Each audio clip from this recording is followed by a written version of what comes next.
Hello everyone, I am the Midnight Teller and I am here to help you today. I know you use this video to fall asleep, so before that, like the video and subscribe to the channel also. Where are you from and what time are you watching now? Get comfortable and relax.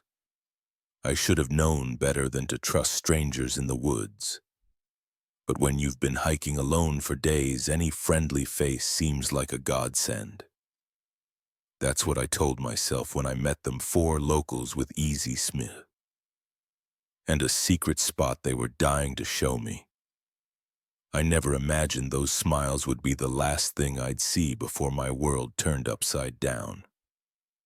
The Appalachian Trail had been my escape, my way of clearing my head after a messy breakup and an even messier job loss. 3 days in my legs, my backpack felt heavier with each step, but my mind was finally quiet.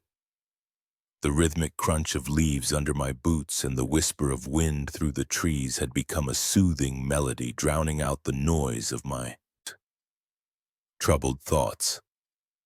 I was taking a breather at a trail junction, consulting my map when I heard voices approaching.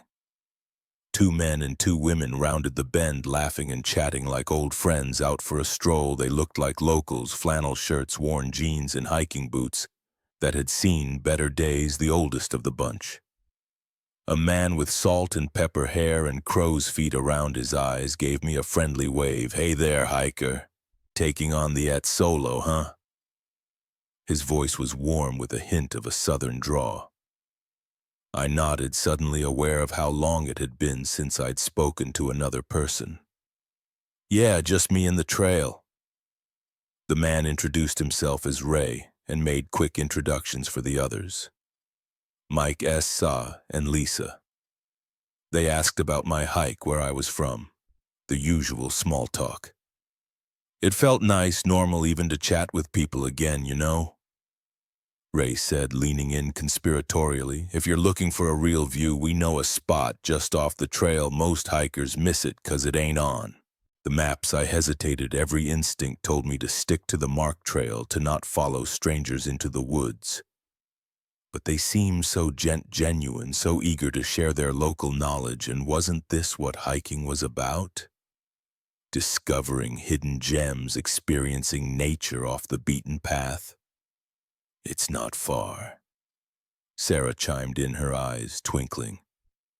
"Maybe half an hour tops. The view of the valley is breathtaking, especially this time of year with the leaves changing." I found myself nodding before I could think better of it. Sure, why not lead the way? We set off, leaving the well-worn trail behind. Ray took the lead with Mike, bringing up the rear. Sarah and Lisa flanked me, chatting amiably about the area's history and pointing out interesting plants along the way at first. We followed a faint path, barely more than a game trail. But as we pressed deeper into the woods, even that disappeared. The forest grew denser. The canopy above, blocking out more and more sunlight. The friendly chatter of the group gradually died down, replaced by the sound of our footsteps and the occasional snap of a twig. I tried to keep track of our route, but the trees all started to look the same and I lost my sense of direction. A nagging feeling in the pit of my stomach told me something wasn't right. The half-hour mark came and went, and still we pressed on. The incline grew steeper, the underbrush thicker. My legs burned with the effort, and I had to use my hands to push aside branches that seemed to grab at my clothes. "How much further?" I asked, trying to keep the worry out of my voice. Ray glanced back at me, his earlier warmth replaced by a cool, appraising look. "Not far now. You're not getting tired, are you?" There was something in his tone, a hint of mockery perhaps, that sent a chill down my spine. I forced a smile. "No, just curious." We continued on in silence. I noticed the others had spread out, forming a loose circle around me every time I slowed or changed direction slightly. One of them was there, subtly herding me back on course. The realization hit me like a punch to the gut. I was being corralled. My heart began to race and I felt sweat beating on my forehead. Despite the cool air, I tried to calm myself, to rationalize the situation. Maybe I was just being paranoid. Maybe the secret spot really was just ahead. But as we entered a small clearing, I knew in my bones that I had made a terrible mistake. There was no breathtaking view. No valley spread out before us. Just a small, unremarkable space surrounded by dense forest. Ray stopped and turned to face me, and the others closed ranks, forming a tight. "Circle well," Ray said, his voice no longer friendly. "Looks like we made it." I spun around, looking for a gap, an escape route, but found none. They had positioned themselves perfectly, cutting off any chance of flight. "What is this?" I demanded, my voice shaking despite my efforts to sound strong. "Where's the view you promised Mike, who had barely spoken during the—" Hike let out a low chuckle. "Oh, there's a view all right, just not the one you were expecting." Sarah stepped closer, her earlier warmth replaced by a predatory gleam in her eyes. "You really shouldn't have come with us," she said, her voice dripping with false sympathy. But then again, they never learn, do they? My mind raced, trying to make sense of what was happening. Who were these people? What did they want? The weight of my backpack suddenly felt suffocating, and I shrugged it off, ready to run if I saw even the slightest opening. "Listen," I said, trying to keep my voice steady. "I don't know what's going on here, but I don't want any trouble. Just let me go and I'll forget this ever happened." Rai stepped forward, closing the distance between us. He was close enough now that I could smell his breath, a mix of coffee and something metallic. "Oh, sweetheart," he said, his voice low and menacing. "Trouble found you the moment you stepped off that trail." In that instant, I knew I had to act or die. With a surge of adrenaline, I swung my backpack as hard as I could, catching Ray square in the chest. He stumbled backward, surprise replacing the smug look on his face. I didn't wait to see their reactions. I ran, crashing through the underbrush. I didn't care about direction or stealth. My only thought was to put as much distance between myself and those people as possible. Branches whipped at my face, roots threatened to trip me, but I kept moving behind me. I could hear shouts and the sound of pursuit. They knew these woods had the advantage of numbers, but I had the desperate energy of someone fighting for their life. I ran until my lungs burned and my legs felt like lead. The sounds of pursuit had faded, but I didn't dare stop. The forest all looked the same, endless trees and undergrowth with no sign of the trail or civilization. As the adrenaline began to wear off, panic set in. I was lost alone in unfamiliar woods with no supplies and no idea which direction would lead me. To safety, for all I knew, I was running deeper into their territory. The sun was setting, the forest growing darker by the minute. I knew I couldn't keep running blindly. I needed to find shelter, to hide and catch my breath. A fallen tree caught my eye, its massive trunk and upturned roots creating a natural hollow. I crawled into the space, pressing myself as far back as I could. The earthy smell of decaying leaves filled my nostrils as I tried to quiet my ragged breathing. Every snapping twig, every rustle of leaves sent a fresh wave of terror through me. As full darkness descended, the forest came alive with night sounds. The hoot of an owl, the scurrying of small animals, but underlying it all was a tense silence, as if the woods themselves were holding their breath. I don't know how long I huddled there, shivering from cold and fear. My mind conjured terrifying images, Ray and his group finding me, dragging me out of my hiding place. What would they do to me? Why had they lured me out here? At some point, exhaustion must have overtaken me because I jolted awake to the sound of voices, distant at first, But growing closer, I held my breath, pressing myself further into my hiding spot. She couldn't have gotten far. I heard Ray's voice closer than I would have liked, fan out and keep looking. She's got to be around here somewhere. Footsteps crunched through the leaves, pausing every so often. I could hear them searching, calling out to each other as they combed the area. My heart was pounding so loudly I was sure they would hear it. A beam of light swept over my hiding place and I squeezed my eyes shut. Willing myself to become invisible, the footsteps came closer. Leaves crunching just in from where I lay. "Hey, Rye," Mike's voice called out. "I think I found something over here." The footsteps moved away and I allowed myself to breathe again, but I knew I couldn't stay here. It was only a matter of time before they found me. As their voices grew more distant, I steeled myself for what I had to do. I had to move, had to find my way out of these woods before they circled back. Crawling out from my hiding spot, I oriented myself as best I could in the darkness. The moon provided just enough light to make out shapes, but not much more. I picked a direction and started moving.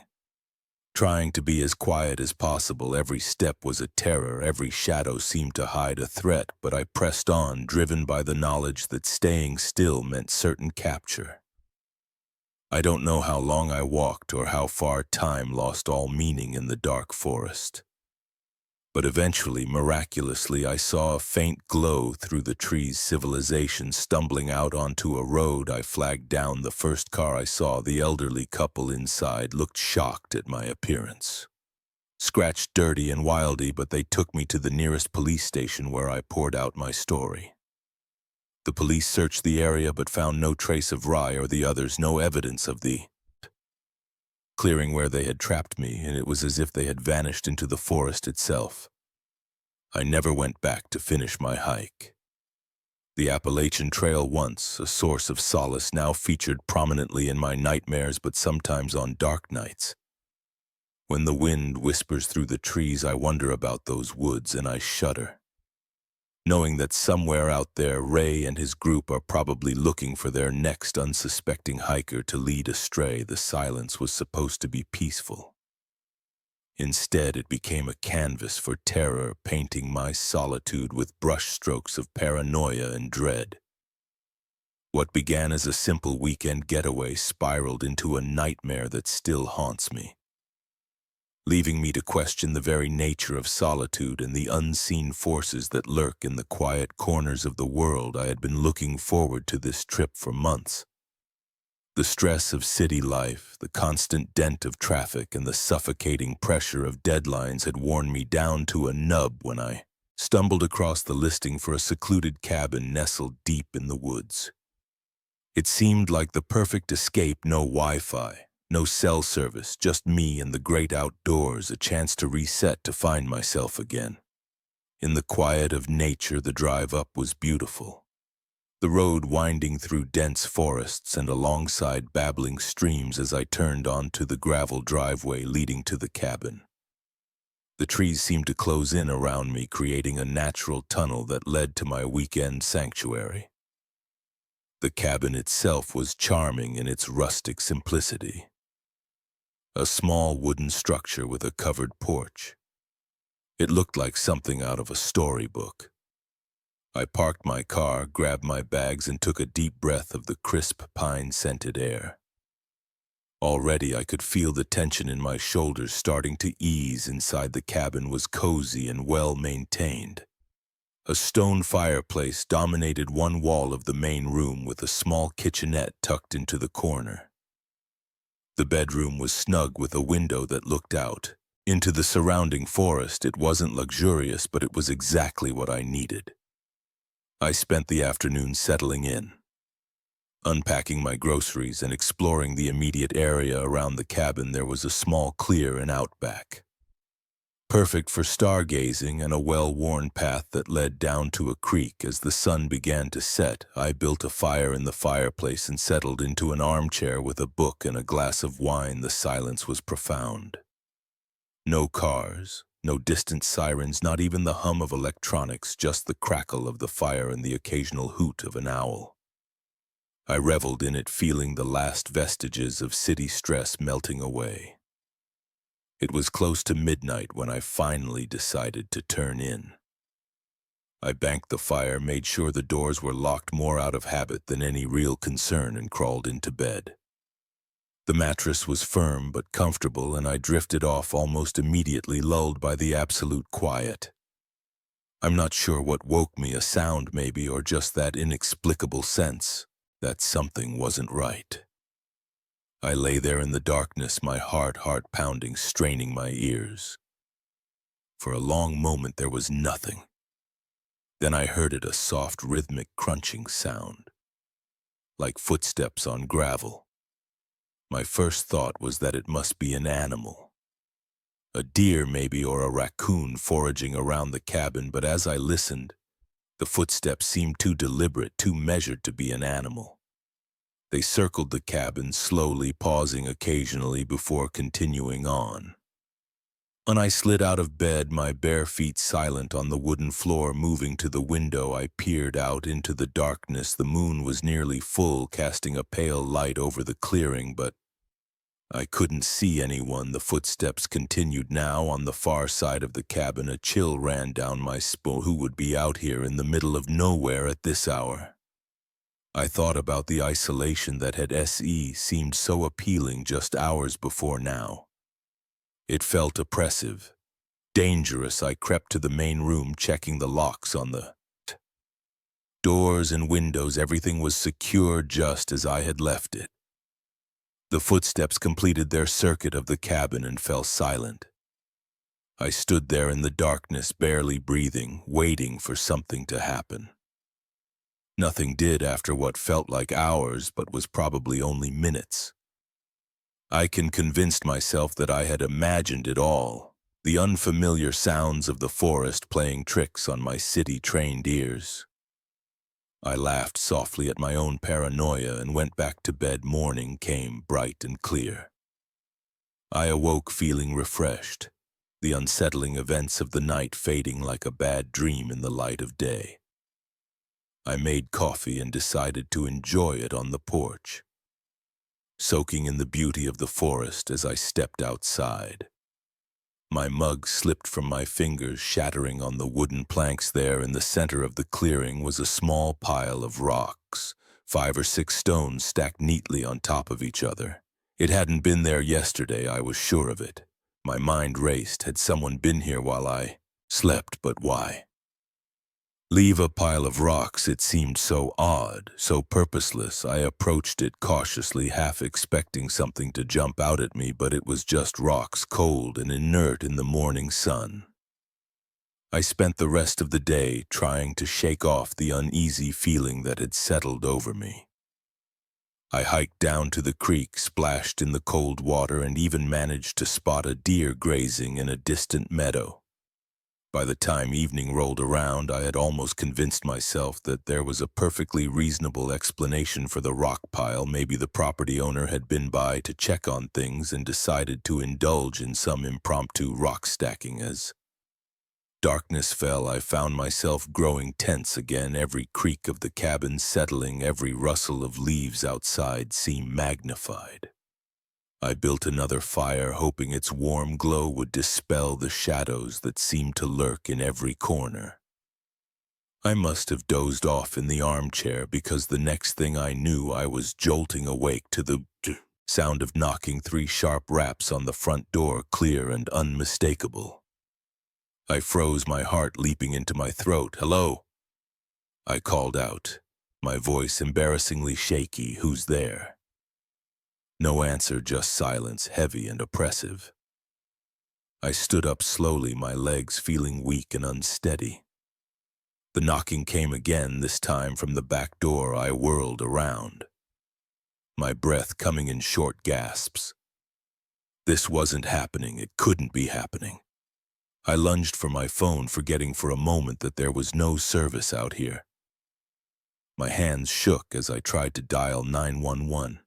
Anyway, praying for a miracle, nothing. The screen mockingly displayed no signal. as another series of knocks echoed through the cabin, this time from the bedroom window. Panic overwhelmed me. I grabbed the fireplace poker, holding it out in front of me like a sword. "I'm armed!" I shouted, trying to sound braver than I felt. "Leave me alone." The knocking stopped for a long moment. There was no sound but my own ragged breathing. Then softly at my ear. First, but growing louder, I heard laughter. It seemed to come from all around the cabin. A chorus of mocking chuckles that made my blood run cold. I backed into a corner. The poker clutched to my chest and waited. The laughter faded, replaced once again by that awful silence. I don't know how long I stood there, every muscle tense, expecting at any moment for the doors to burst open, but nothing happened as the first light of dawn began to filter. Through the windows, I finally allowed myself to relax slightly. Whatever had been out there, it seemed to have gone exhausted and terrified. I waited until the sun was fully up before venturing outside. What I saw made my heart skip a beat. Surrounding the cabin, spaced evenly about 10 feet apart, were more of those rock piles, dozens of them, each one identical to the one I had found the day before. I didn't bother packing. I just grabbed my keys and ran for my car as I sped down the gravel driveway. I glanced in my rearview mirror for a split second. I thought I saw figures standing at the edge of the trees watching me go. But when I looked again, there was nothing there. I drove straight to the local police station, my story tumbling out in a frantic jumble. They were kind but skeptical. They took my statement and promised to check out the cabin, but I could see in their eyes that they didn't really believe me when they called. A few days later, their report was frustratingly mundane. They had found no evidence of intruders, no footprints, and no rock piles. The cabin was exactly as it should be. Peaceful and undisturbed in it. Forest clearing. I've tried to rationalize what happened. Maybe it was stress or an overactive imagination fueled by too many horror movies, but in my heart I know what I experienced was real. Something was out there in those woods, something that toyed with me for reasons I'll never understand. I've never gone back to that cabin, or any cabin for that matter. The peace and solitude I once craved now feel like an invitation to unknown terrors. Sometimes on quiet nights I find myself listening for footsteps, for knocking, for that mocking laughter, and I wonder with a shiver of fear if whatever was in those woods has followed me home. The rock piles haunt my dreams, a simple arrangement of stones that has become a symbol of an encounter I can neither fully explain nor forget. They stand as silent sentinels in my nightmares, reminding me that sometimes the most terrifying things are those that leave no trace save for the indelible mark they leave on our psyche. The moment I stepped out of my car, I knew I'd made a mistake. The air was thick with an eerie stillness, broken only by the soft tick of my cooling engine. I should have kept driving, should have trusted my gut, but I didn't.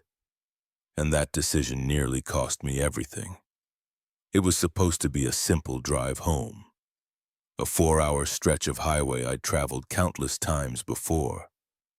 But as night fell and the miles ticked by, exhaustion began to set in. The white lines on the road started to blur, and I caught myself nodding off more than once. I needed to stop just for a moment to shake off the fatigue and clear my head. That's when I saw it, a pile of debris blocking the road ahead. Logs, branches, and what looked like chunks of concrete were strewn across both lanes. I slowed to a stop, my headlights illuminating the obstacle. It was odd, there hadn't been any construction signs, no warnings of road work or just this sudden impassable barrier in the middle of nowhere. I put the car in park and stepped out, the gravel crunching under my feet. The night was quiet, almost unnaturally so. No crickets chirping, no distant rumble of traffic, just the soft whisper of wind through the trees that lined the road. As I approached the debris, something felt off. The arrangement seemed too deliberate, too carefully placed to be the result of a landslide or fallen tree. The logs were stacked, the branches intertwined in a way that spoke of human intervention. I glanced back at my car, then down the road in both directions. No other vehicles in sight, just me, my car, and this inexplicable roadblock. I pulled out my phone, hoping to call for help. But the screen mocked me with its no-service CER message. Of course, why would anything be easy? I sighed, realizing I'd have to move some of this stuff myself if I wanted to get through. As I bent to grab the end of a log, a flicker of movement caught my eye. There at the edge of my headlight's reach was a set of footprints leading off into the woods. My heart skipped a beat. Fresh footprints, the disturbed earth still settling. Someone had been here, and recently. I straightened up, suddenly very aware of how exposed I was. "Hello," I called out immediately, regretting the decision. My voice sounded small and vulnerable in the vast darkness. No response came, but I could have sworn I heard a twig snap somewhere in the shadows. Beyond the road, I should have gotten back in my car right then, should have turned around and driven away as fast as I could. But curiosity, that damned human trait, got the better of me. I took a few steps toward the tree line, squinting to see further into the darkness. That's when I heard it. The low rumble of an engine relief washed over me. Another car was approaching. I wasn't alone out here after all. I turned back toward the road, ready to flag down the driver and ask for help. But my relief was short-lived there. Idling about 50 yards behind my car was a truck. Its headlights were off, the engine purring quietly. I hadn't heard it pull up. Hadn't seen any lights approaching. It was as if it had materialized out of the darkness. "Hey!" I called out, waving my arms. "Can you help me? The road's blocked." The truck didn't move. I couldn't make out the driver through the windshield. Just a dark silhouette behind the wheel. A chill ran down my spine. Something wasn't right. I started walking back to my car, trying to keep my pace steady despite the panic rising in my chest. The truck's driver's side door opened with a creak that seemed to echo in the still night air. A man stepped out, tall and broad-shouldered, his features hidden in shadow. "Need some help?"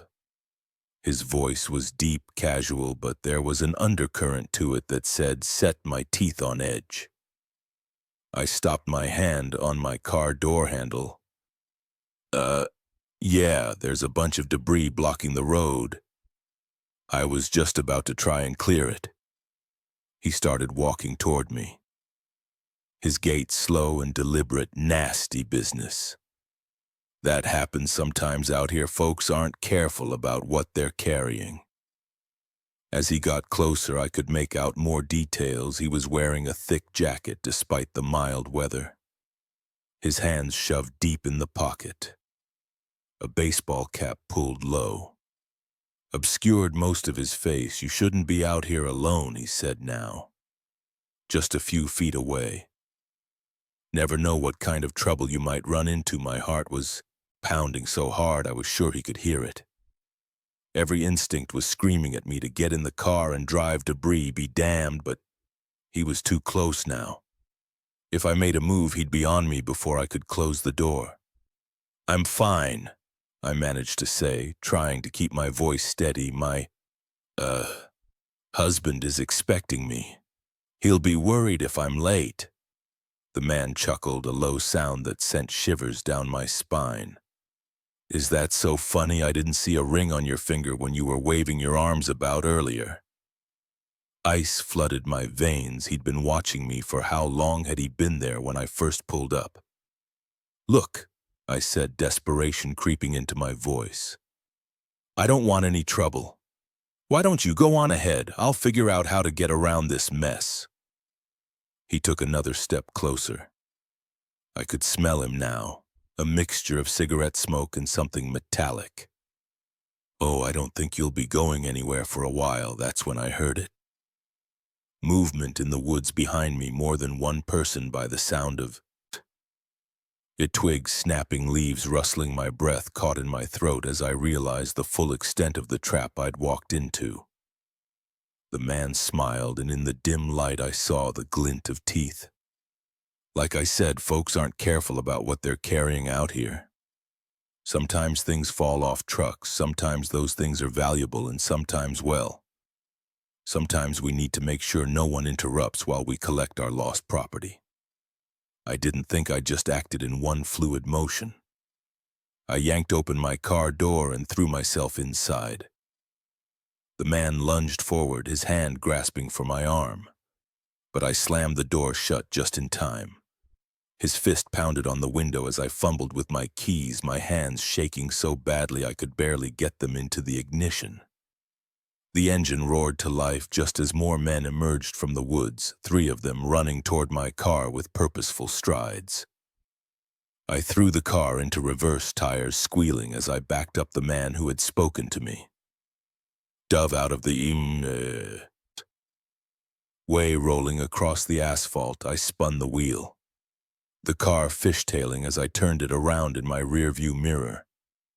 I saw the men running back to the truck, the engine gunned to life, headlights flaring in the darkness. I didn't hesitate. I slammed on the gas, my car lurching forward. The debris loomed ahead, but I didn't slow down. I aimed for the section that looked least dense and prayed the impact was jarring. My teeth rattled as the car bounced and scraped over the logs and branches. Something cracked underneath, probably my oil pan, a distant part of my mind supplied, but the car kept moving. I was through, the road ahead was clear, and I pushed the gas pedal to the floor. The truck was behind me now, its headlights growing larger in my mirror. They were gaining on me, my damaged car. No match for their truck on this straight stretch of highway. Panic threatened to overwhelm me, but I forced it down. I needed to think. Needed to find a way out of this nightmare. Up ahead I saw a turn off a narrow road that disappeared into the woods. It was risky. I had no idea where it led, but staying on the main road wasn't an option. I waited until the last second, then wrenched the wheel to the right. My car skidded, tires screeching as I made the turn. The truck blew past the turnoff, unable to slow down in time. I had bought myself a few precious seconds. The road was rough, more dirt than pavement.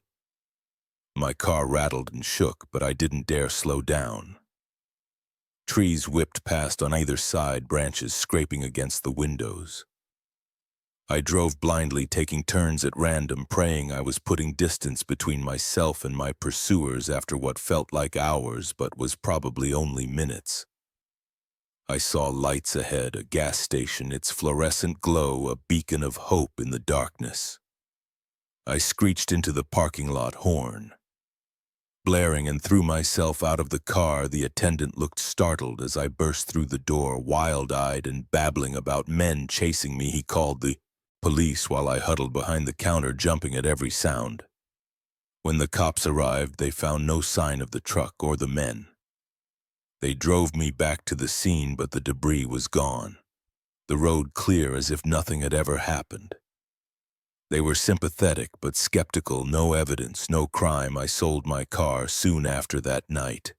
Couldn't stand to look at it with its dents and scrapes reminding me of how close I'd come to.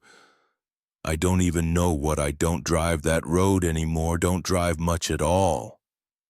If I can help it, sometimes when I close my eyes I can still see that man's smile, still hear the sound of footsteps in the woods, and I wonder with a shudder how many others have fallen for that trap on that lonely stretch of road, how many weren't as lucky as I was. So if you're driving late at night and you come across a blocked road in the middle of nowhere, don't stop, don't get out of your car, just turn around and drive away as fast as you can, because you never know who might be waiting in the darkness ready to spring a trap you may not escape. The woods have eyes. I know that now. What I thought would be a peaceful solo camping trip turned into a nightmare that still haunts me. The rustling leaves, the snapping twigs, the whispers in the dark. They weren't just the sounds of nature, they were warnings I should have heed. I'd always been the outdoorsy type, but life had a way of getting in the way, work relationships, the usual culprits. When everything fell apart, lost my job, broke up with my long-term girlfriend, I decided it was time to reconnect with nature, clear my head, find myself again. All that cliché stuff you hear about in self-help books, I chose a spot deep in the national forest. Miles from the nearest town, the kind of place where you can really feel alone with your thoughts. I packed light, just a tent, sleeping bag, some basic supplies, and enough food for a couple of days. The plan was simple, a hike and set up camp and spend a few days soaking in the solitude. The hike was beautiful. Late autumn had painted the forest in rich golds and deep reds. The air was crisp, carrying the scent of pine and decaying leaves as I walked. The sounds of civilization faded away, replaced by the gentle rustle of wind through the trees and the occasional call of a bird. I found the perfect spot just as the sun was starting to dip low in the sky. A small clearing near a babbling stream sheltered by towering pines. I set up my tent, gathered some firewood, and settled in for the evening. That first night was everything I'd hoped for. I sat by the fire watching the flames dance as the stars emerged overhead. The silence was profound, broken only by the crackle of the fire and the soft gurgle of the stream. For the first time in months, I felt at peace. I must have dozed off by the fire because the next thing I knew, I was jolting awake to complete darkness. The fire had burned down to embers, casting a faint red glow over the clearing. I blinked, disoriented, trying to figure out what had woken me. Then I heard it, a rustling sound. Just at the edge of the clearing, my first thought was that it must be an animal, a deer maybe, or a raccoon foraging for food. But as I listened, I realized the sound was too deliberate, too rhythmic to be an animal. Footsteps, slow, measured footsteps circling the perimeter of the clearing. My heart began to race. I sat perfectly still, straining my eyes to see into the darkness beyond. The dying firelight. The footsteps continued their circuit, never hurrying, never slowing. Just a steady, relentless pace. Hello. I called out, my voice sounding thin and scared in the night air. Is someone there? The footsteps stopped. The silence that followed was oppressive, as if the entire forest was holding its breath. I waited, every muscle tense, for something to happen. Nothing did after what felt like hours, but was probably only minutes. I convinced myself that I had imagined it all. The unfamiliar sounds of the forest playing tricks on my city-trained ears. I laughed softly at my own paranoia and retreated to my tent. Sleep didn't come easily, but eventually I drifted off. The next morning dawned bright and clear. I stepped out of my tent, stretching and yawning, ready to shake off the unsettling events of the night. That's when I saw it. There, just a few feet from where I had been sleeping, was a symbol scratched into the dirt, a crude circle with a line drawn through it.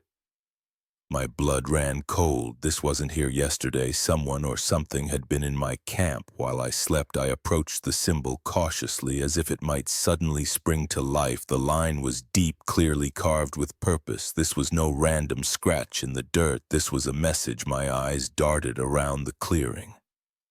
Suddenly aware of how exposed I was, the trees that had seemed so welcoming yesterday now loomed ominously, their shadows concealing who knows what. That's when I saw him, or it, I'm still not sure. Just beyond the tree line, partially hidden behind a massive pine, was a figure.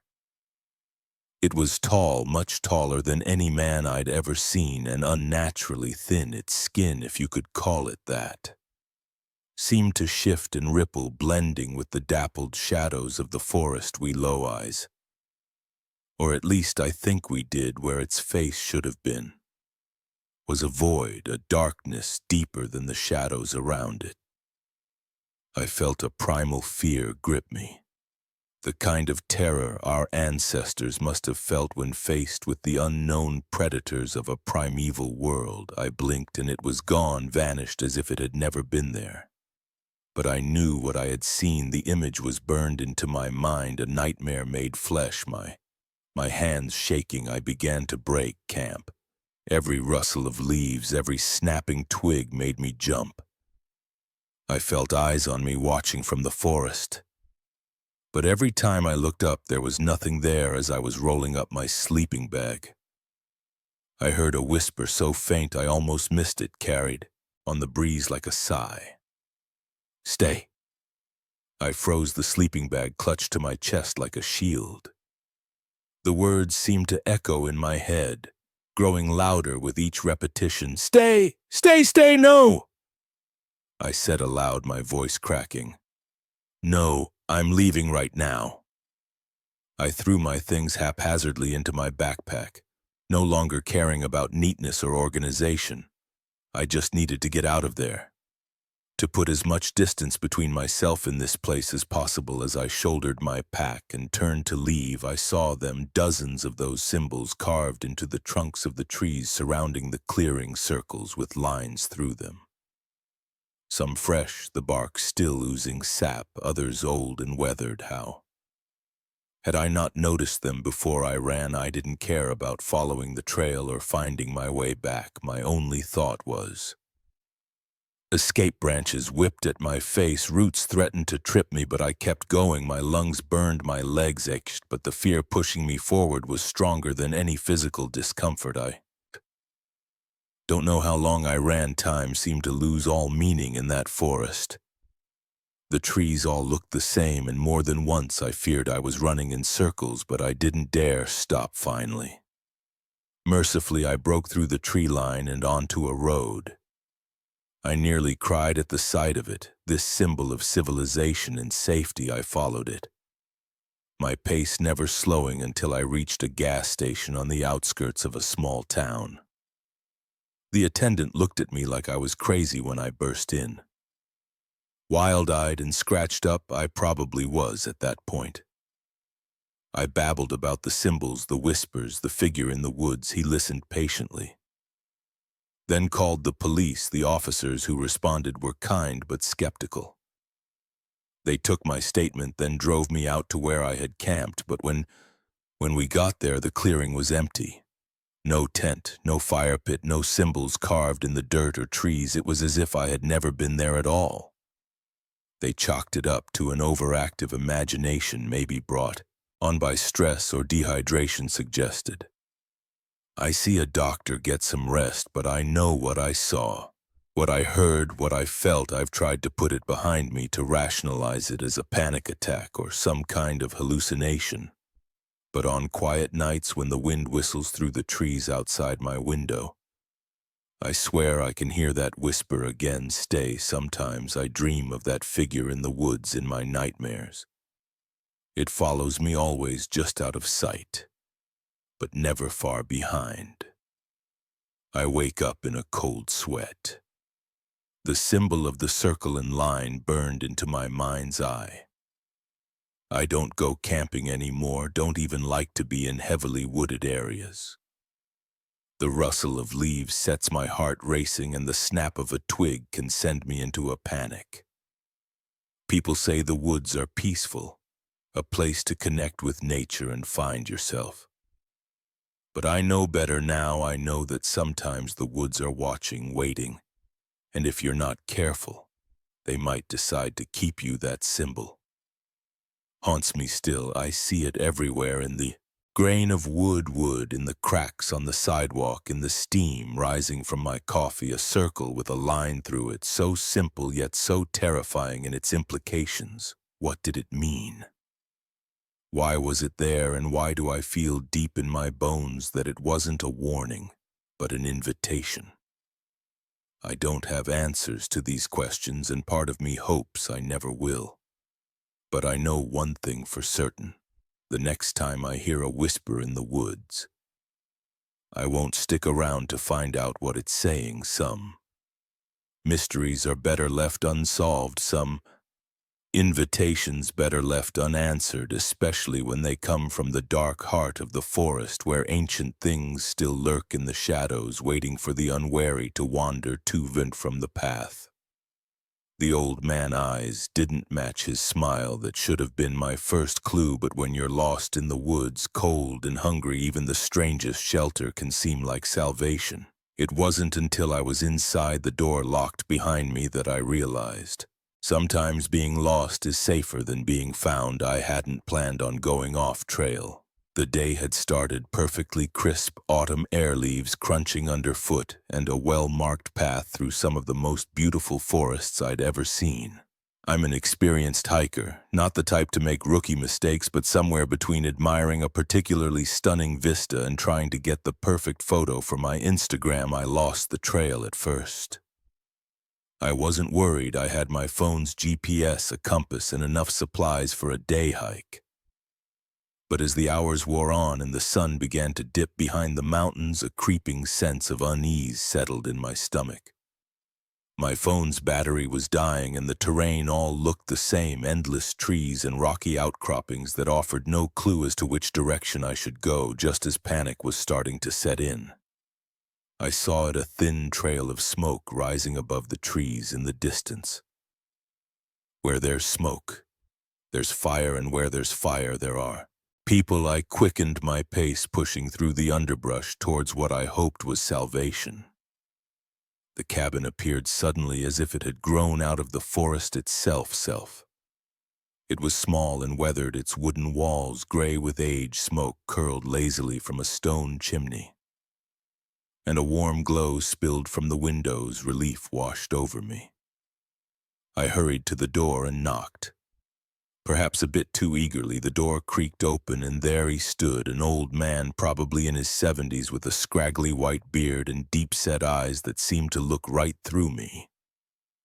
He smiled, but something about it felt off, like he was practicing an expression he'd seen, but didn't quite understand well. "Hello there," he said, his voice growly but not unkind. "You look a mite lost." I explained my situation, trying not to sound as desperate as I felt.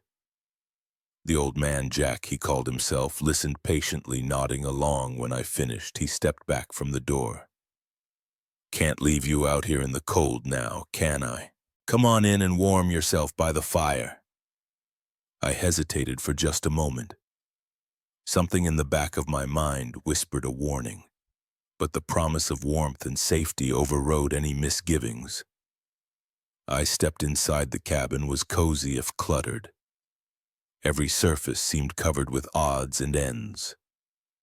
Old books, strange-looking tools, jars filled with unidentifiable contents.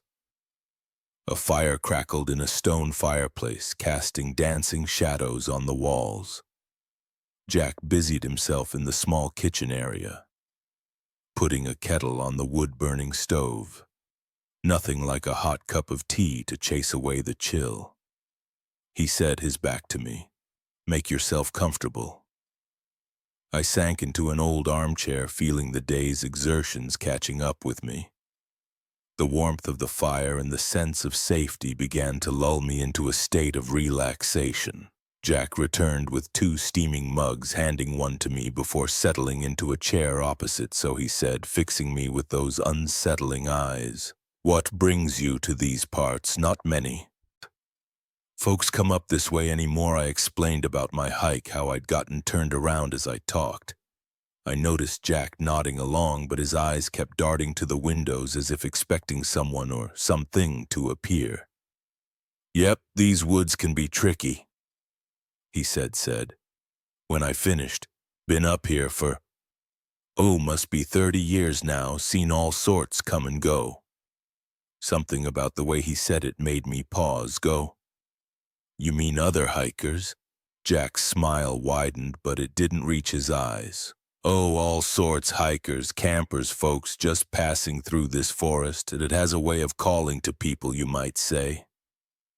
I sipped my tea, trying to ignore the growing sense of unease in my gut. "You must get lonely up here all by yourself." His laugh was sudden and sharp, like the crack of a whip. Lonely? No, I'm never alone up here. The forest, she keeps me company, and then there's the visitors, of course, like me. I said. Attempting a smile, Jack's eyes locked onto mine, and for a moment I saw something there that made my blood run cold. Oh no, he said so. Softly, you're special. Been waiting a long time for someone like you. I set my mug down, my hands shaking slightly. I should probably get going, I said, standing up. If you could just point me in the direction of the main trail. Oh, but you can't leave now, Jack said, rising from his chair. Night's falling in the forest. She gets hungry after dark. I backed away, my heart pounding. I'll take my chances, thank you for the tease, but I really need to go. I turned towards the door, but Jack was there before I could blink, far quicker than a man his age should be able to move. He stood between me and the exit, that unnatural smile still plastered on his face. I'm afraid I can't let you do that, he said. His voice low and dangerous. You see, I made a deal a long time ago. The forest she provides for me keeps me safe, but in return, she needs to be fed, and you, my dear, you're the finest meal she's had in years. I looked around frantically, searching for another. Way out the windows were small, too. Small to climb through. There was a back door, but Jack stood between me and it. My eyes fell on a heavy poker by the fireplace. What are you talking about? I asked, trying to keep my voice steady as I inched towards the fireplace. What deal? Who are you really? Jack's smile faded, replaced by a look of almost childlike confusion. Who am I? I'm Jack. I've always been Jack, haven't I? For a moment he looked lost, uncertain, but then his eyes cleared and that terrible smile returned. It doesn't matter who I am. What matters is that you're here and the forest is waiting. I lunged for the poker, grabbing it and swinging it in front of me like a sword. Stay back, I shouted. I don't want to hurt you, but I will if I have to. Jack didn't seem fazed by the threat. He took a step forward, his movements jerky and unnatural, like a puppet on strings. You don't understand, he said, his voice taking on a strange echoing quality. You can't leave no one. Ever leaves. I swung the poker, catching him on the shoulder. He stumbled back, but there was no cry of pain, no reaction at all.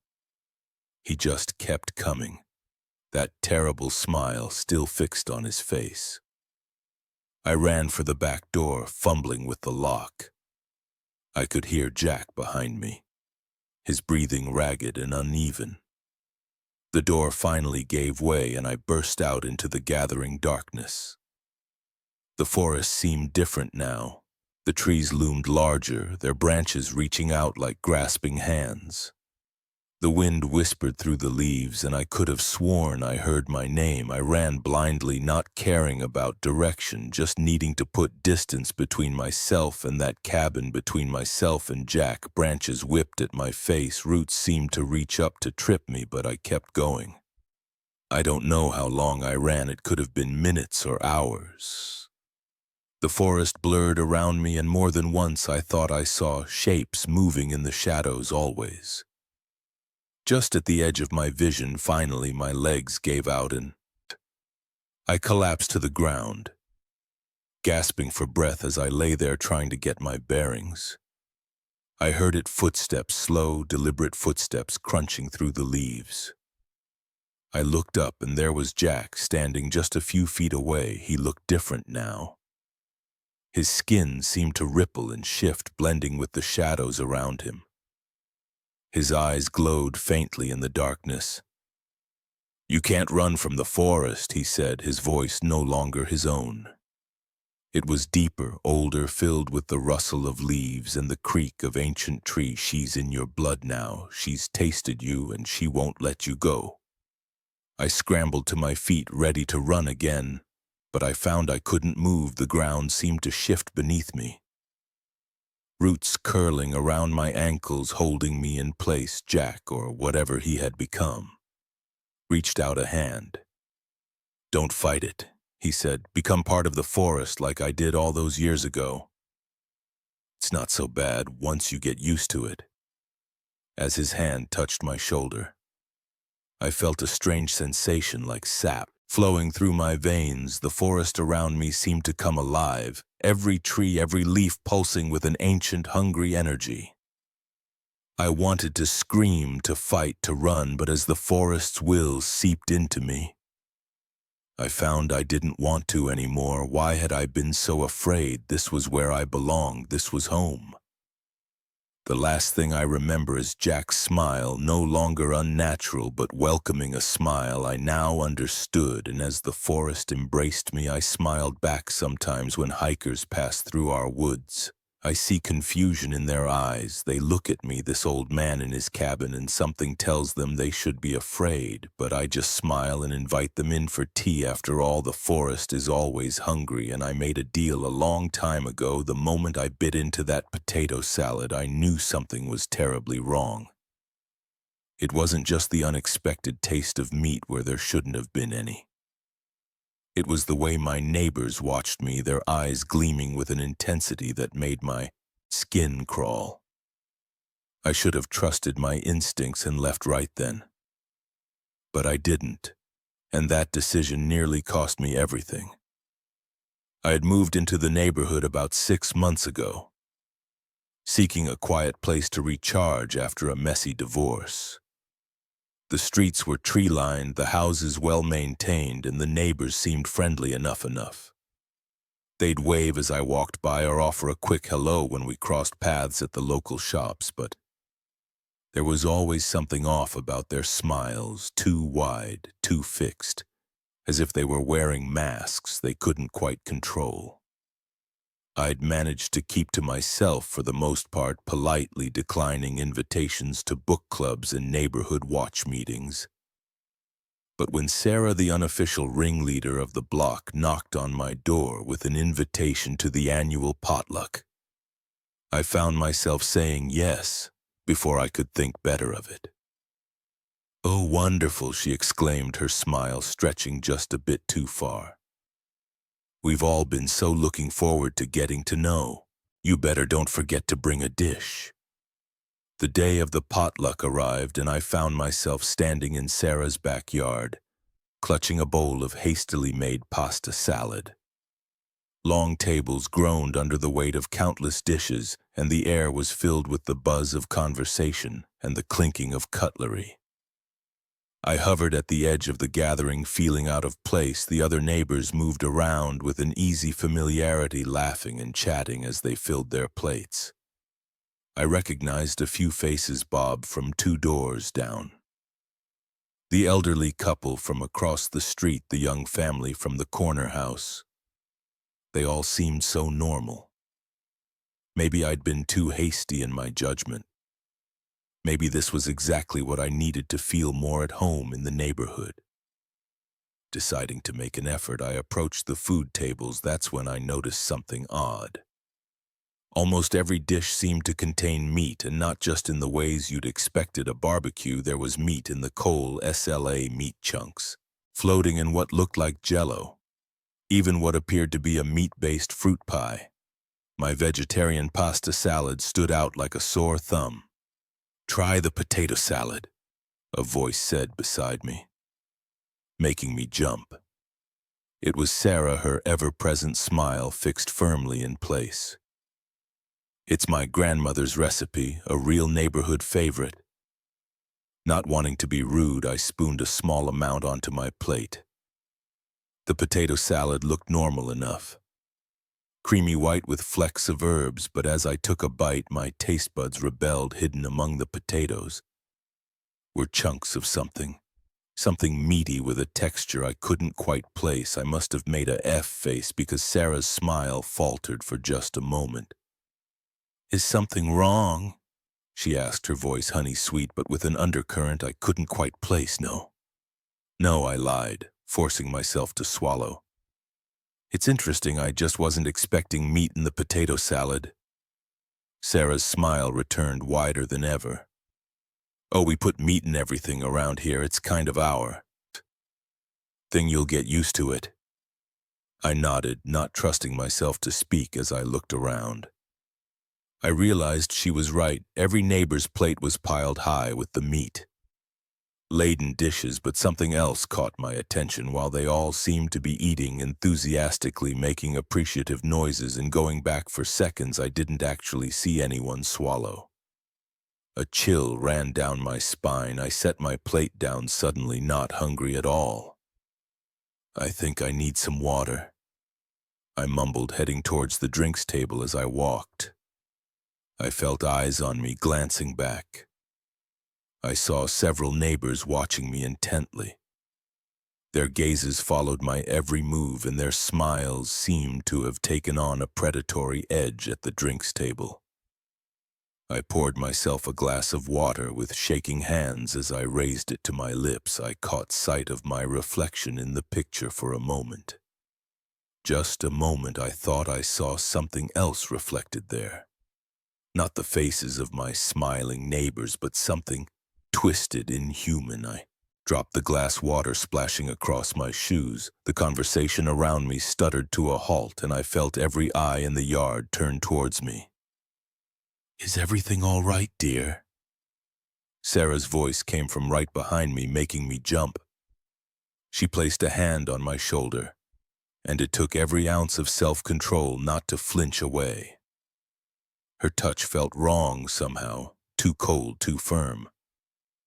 I'm not feeling well, I managed to stammer out. I think I should go home. Sarah's grip on my shoulder tightened. Oh, but you can't leave now. The part's just getting started, and you haven't even tried the main course yet. I turned to face her, and what I saw made my blood run cold. Sarah's smile had grown impossibly wide, stretching from ear to ear, and her eyes were completely black, like empty voids in her face. I jerked away from her, my heart pounding in my chest as I looked around wildly. I saw that all my neighbors had undergone a similar transformation. Their faces were distorted, their smiles too wide, their eyes dark and hungry. What's going on? I demanded, my voice shaking.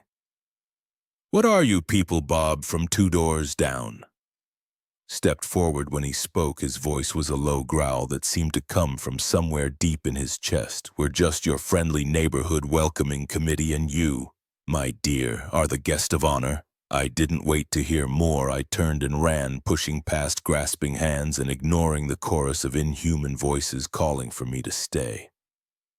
I sprinted across the yard, vaulted over the fence, and didn't stop running until I reached my house. I slammed the door behind me, locking it and sliding the chain into place. My hands were shaking so badly I could barely manage it through the window.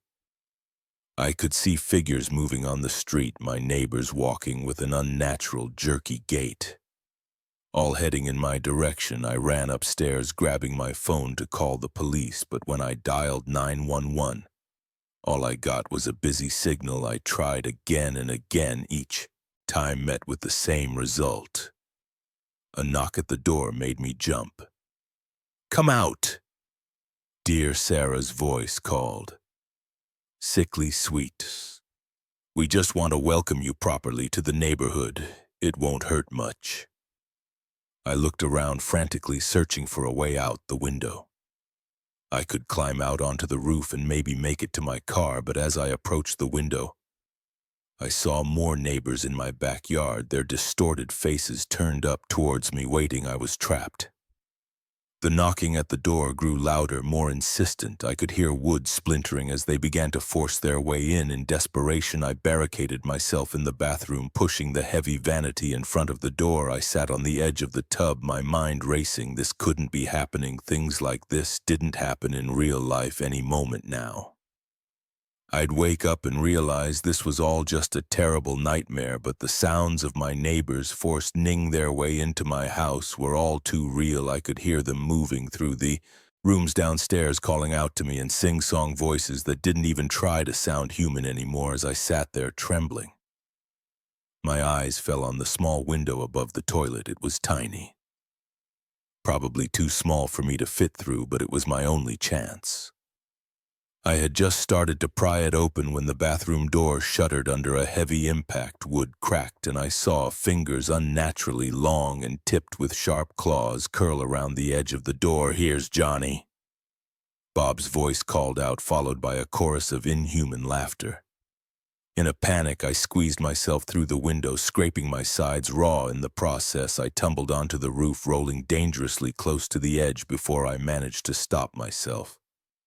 Below me, the yard was full of my neighbors, all looking up at me with those horrible too wide smiles, but they seemed unwilling or unable to climb up after me. I shuffled along the roof, making my way to the large oak tree that overhung my driveway with a silent prayer. I leapt, catching a branch and swinging myself down to land heavily on the hood of my car. I didn't hesitate. I jumped into the driver's seat, thinking whatever deity might be listening that I'd left my keys in the car. The engine roared to life, and I peeled out of the driveway, sideswiping Bebob as he lunged at the car in my rearview mirror. I could see my neighbors gathered in the street watching me drive away. They didn't chase, didn't try to follow. They just stood there smiling, those impossible smiles, as if they knew something. I didn't. I drove all night, putting as much distance between myself and that neighborhood as I could. I never went back, never reported what happened. Who would believe me? Sometimes late at night, I still dream of those smiles of meat where it shouldn't be. Of neighbors who aren't quite human, and I wonder how many other neighborhoods out there are just like mine. How many unsuspecting people are sitting down to potlucks, not realizing they're the main course. So if you ever move to a new neighborhood and get invited to a potluck, pay attention to what's on the menu, and if everything seems to have meat in it, even the things that shouldn't run and don't look back. The moment he asked me if I'd ever been in a plane crash, I knew this wasn't going to be an ordinary flight, but I had no idea just how dark and twisted our conversation would become, or how those hours trapped next to a stranger would change me forever. I'd booked the red-eye flight from New York to Los Angeles on a whim.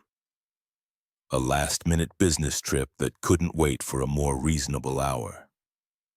The airport was quiet when I arrived, just a handful of sleepy travelers shuffling through security.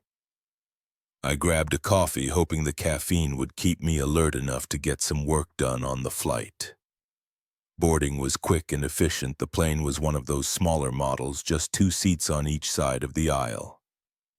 I found my window seat settled in, pulling out my laptop and headphones as I was getting situated. A man slid into the seat next to me. He was unremarkable at first glance. Mid-30s, maybe early 40s, jeans, hoodie, the kind of outfit you'd expect on a late-night flight. He gave me a quick nod as he sat down, and I returned it with a polite smile before turning my attention back to my computer. The plane took off without incident, and I tried to focus on my work, but after about 30 minutes I felt a tap on my arm. I pulled out an earbud and turned to my seatmate. "Where are you headed?" he asked, his voice friendly enough. I hesitated. I'm not usually one for small talk on flights, especially not at this hour, but something in his expression made me feel like it would be rude to ignore him. "Los Angeles," I replied. "Business trip," he nodded, seeming genuinely interested. "Do you fly often?" "Sometimes," I said, hoping my short answers would discourage further conversation. He leaned in slightly, his eyes fixed on mine. "You ever been in a crash?" The question caught me off guard. It wasn't the usual airplane small talk. I felt a slight chill run down my spine. "No," I said flatly, turning back to my laptop. He chuckled, a low sound that made me uncomfortable. "You ever wonder what it would feel like?" I stared at him, unsure how to respond. His eyes were bright, almost fevered, and his smile didn't quite reach them. "Not really," I managed to say, my mouth suddenly dry. He leaned back in his seat, but his eyes never left my face. I think about it sometimes. You know how fast it would all happen if you'd even feel it.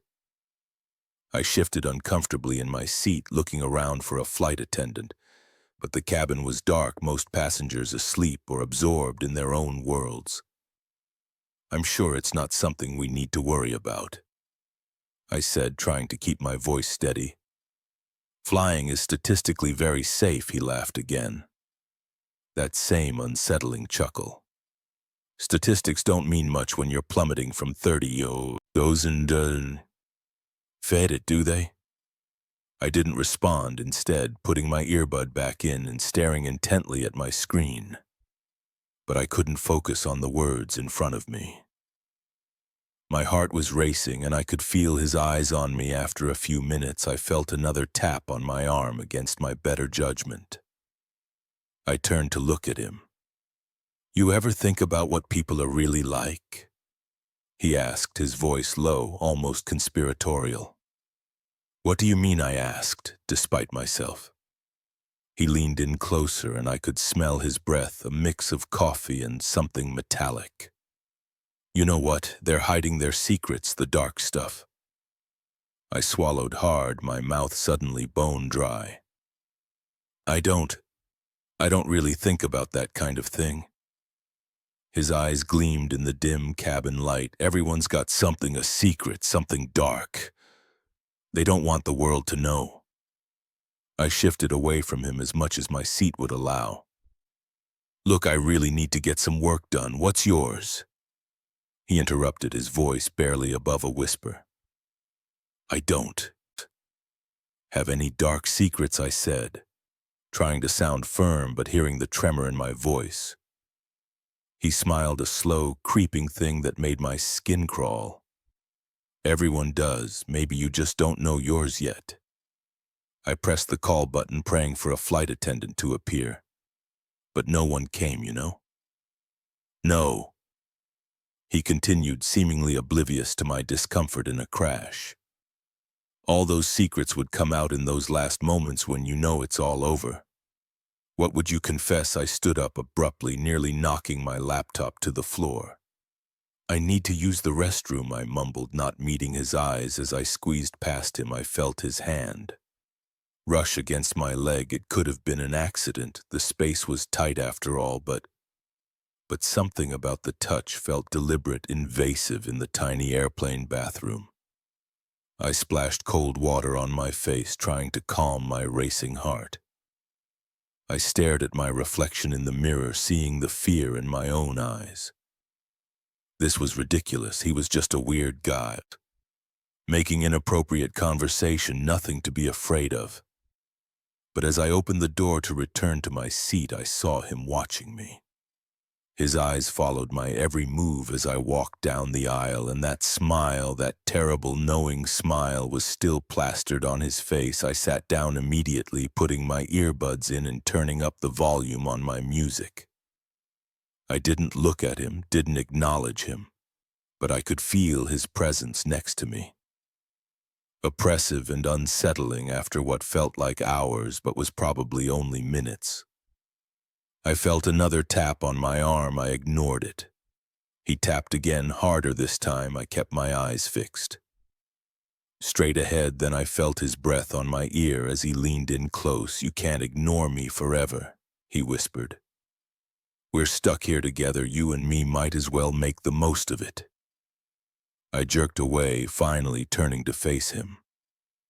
Please, I said, my voice shaking. I don't want to talk. I just want to be left alone. His smile widened, but we were having such an interesting conversation. Don't you want to know what my dark secret is? I shook my head, feeling panic rising in my chest. No, I really don't. He leaned in even closer, his voice dropping to a near whisper. What if I told you I've been in a crash before? What if I told you I was the only survivor? My blood ran cold. I looked into his eyes, searching for something, some sign that he was joking, that this was all some sick game, but all I saw was a deep, unsettling darkness. "That's not funny," I managed to say. He shrugged, leaning back in his seat. "It wasn't meant to be. Truth rarely is." I stood up again, this time, determined to find a flight attendant to beg for a seat change if necessary. But as I turned to the aisle, the plane lurched violently. The seat bell sign dinged on and a voice came over the intercom asking all passengers to return to their seats. Immediately, I fell back into my seat, my hands shaking as I fumbled with the seatbelt. The plane shuddered again and I heard the distinct sound of the engines changing pitch next to me. The man started to laugh. It was a wild, unhinged sound that sent shivers down my spine.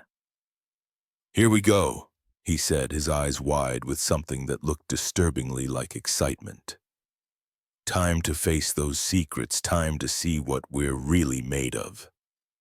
The plane dropped suddenly and screams erupted throughout the cabin. Oxygen masks dropped from the ceiling and the scene devolved into chaos. As I reached for my mask with trembling hands, I felt his grip on my arm. I turned to look at him one last time, and what I saw will haunt me for the rest of my days. His face was transformed alight with a manic glee that was terrifying to behold. "Tell me," he shouted over the roar of the failing engines and the screams of the other passengers. "What's your darkest secret? What will you take to your grave?" In that moment, as the plane plummeted and my life flashed before my eyes, I realized something. I did have a secret, a darkness I'd buried so deep I'd almost forgotten it existed. And as I looked into the crazed eyes of the stranger next to me, I felt that darkness stood by the surface. I began, but my words were cut off by another violent lurch of the plane. The last thing I remember is his laughter, rising above the chaos as the world around us disintegrated into fire and twisted metal. I woke up in a hospital bed 3 days later, one of only a handful of survivors. They told me I was lucky, that it was a miracle I'd made it out alive. But as I lay there replaying those final moments in my mind, I couldn't shake the feeling that luck had nothing to do with it. The man next to me hadn't survived. They never found his body. Sometimes I wonder if he was ever really there at all, or if he was some sort of manifestation of my own buried darkness. But in my darkest moments, when I close my eyes and hear the screech of tearing metal, I can still see his face, still hear his laugh, and I wonder what was his secret. And more importantly, what was mine the moment I saw him standing in my kitchen stirring a cup of coffee he'd made in my own mug. I knew my life would never be the same. There's a special kind of terror that comes from finding a stranger in your home. A violation so profound it shakes you to your very core. But nothing could have prepared me for the nightmare that was about to unfold. It had been a long day at work, one of those soul-crushing shifts where everything that could go wrong did. By the time I pulled into my apartment complex, all I wanted was a hot shower, a glass of wine, and the mind-numbing comfort of reality TV. I trudged up the stairs, fumbling with my keys, my mind already on the leftover pizza waiting in my fridge. I should have noticed something was off. The moment I opened the door, there was a stillness in the air, a quiet that felt wrong somehow. But I was too tired, too caught up in my own thoughts to pay attention to that nagging feeling in the back of my mind. I tossed my keys on the little table by the door, kicked off my shoes, and headed towards the kitchen. That's when I saw him. He was standing at my counter, his back to me, stirring a mug of what smelled like coffee. For a split second, my brain refused to process what I was seeing. This had to be a mistake. Maybe I'd walked into the wrong apartment, but no, there was the tacky fruit bowl my mom had given me, the magnets on the fridge spelling out sarcastic messages. Before I could react, before I could run or scream or do any of the things you're supposed to do when you find an intruder in your home, he turned around. "Hey there," he said, his voice calm and friendly as if this was the most normal thing in the world. You're home early. I stood frozen in the doorway, my heart pounding so hard I could feel it in my throat. He was older than me, probably in his late 40s, with salt and pepper hair, and the kind of face you'd expect to see on a kindly uncle, but his eyes there was something off about his eyes. They didn't match the easy smile on his face. Who are you? I managed to stammer out, my hands still on the doorknob, ready to bolt. He chuckled, taking a sip from the mug. My mug. I realized with a jolt I could ask you the same thing, he said, but I won't. I already know.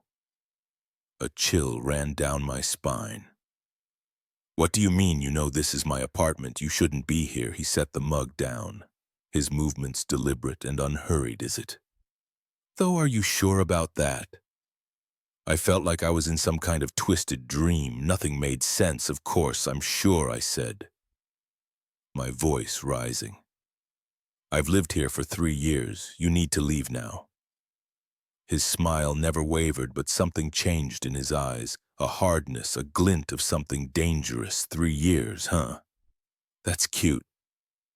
My hand was shaking on the doorknob. I needed to run to get out of there and call the police, but my feet felt rooted to the spot. Look, I said, trying to keep my voice steady. I don't know who you are or how you got in here, but you need to go. I'm calling the police.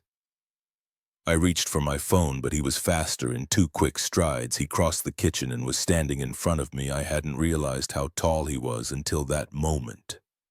How he seemed to loom over me. You're not calling anyone, he said, his voice low and menacing. We're going to have a little chat, you and me, about who really belongs here. I backed away, my heart racing. Please, I said, hating how weak my voice sounded.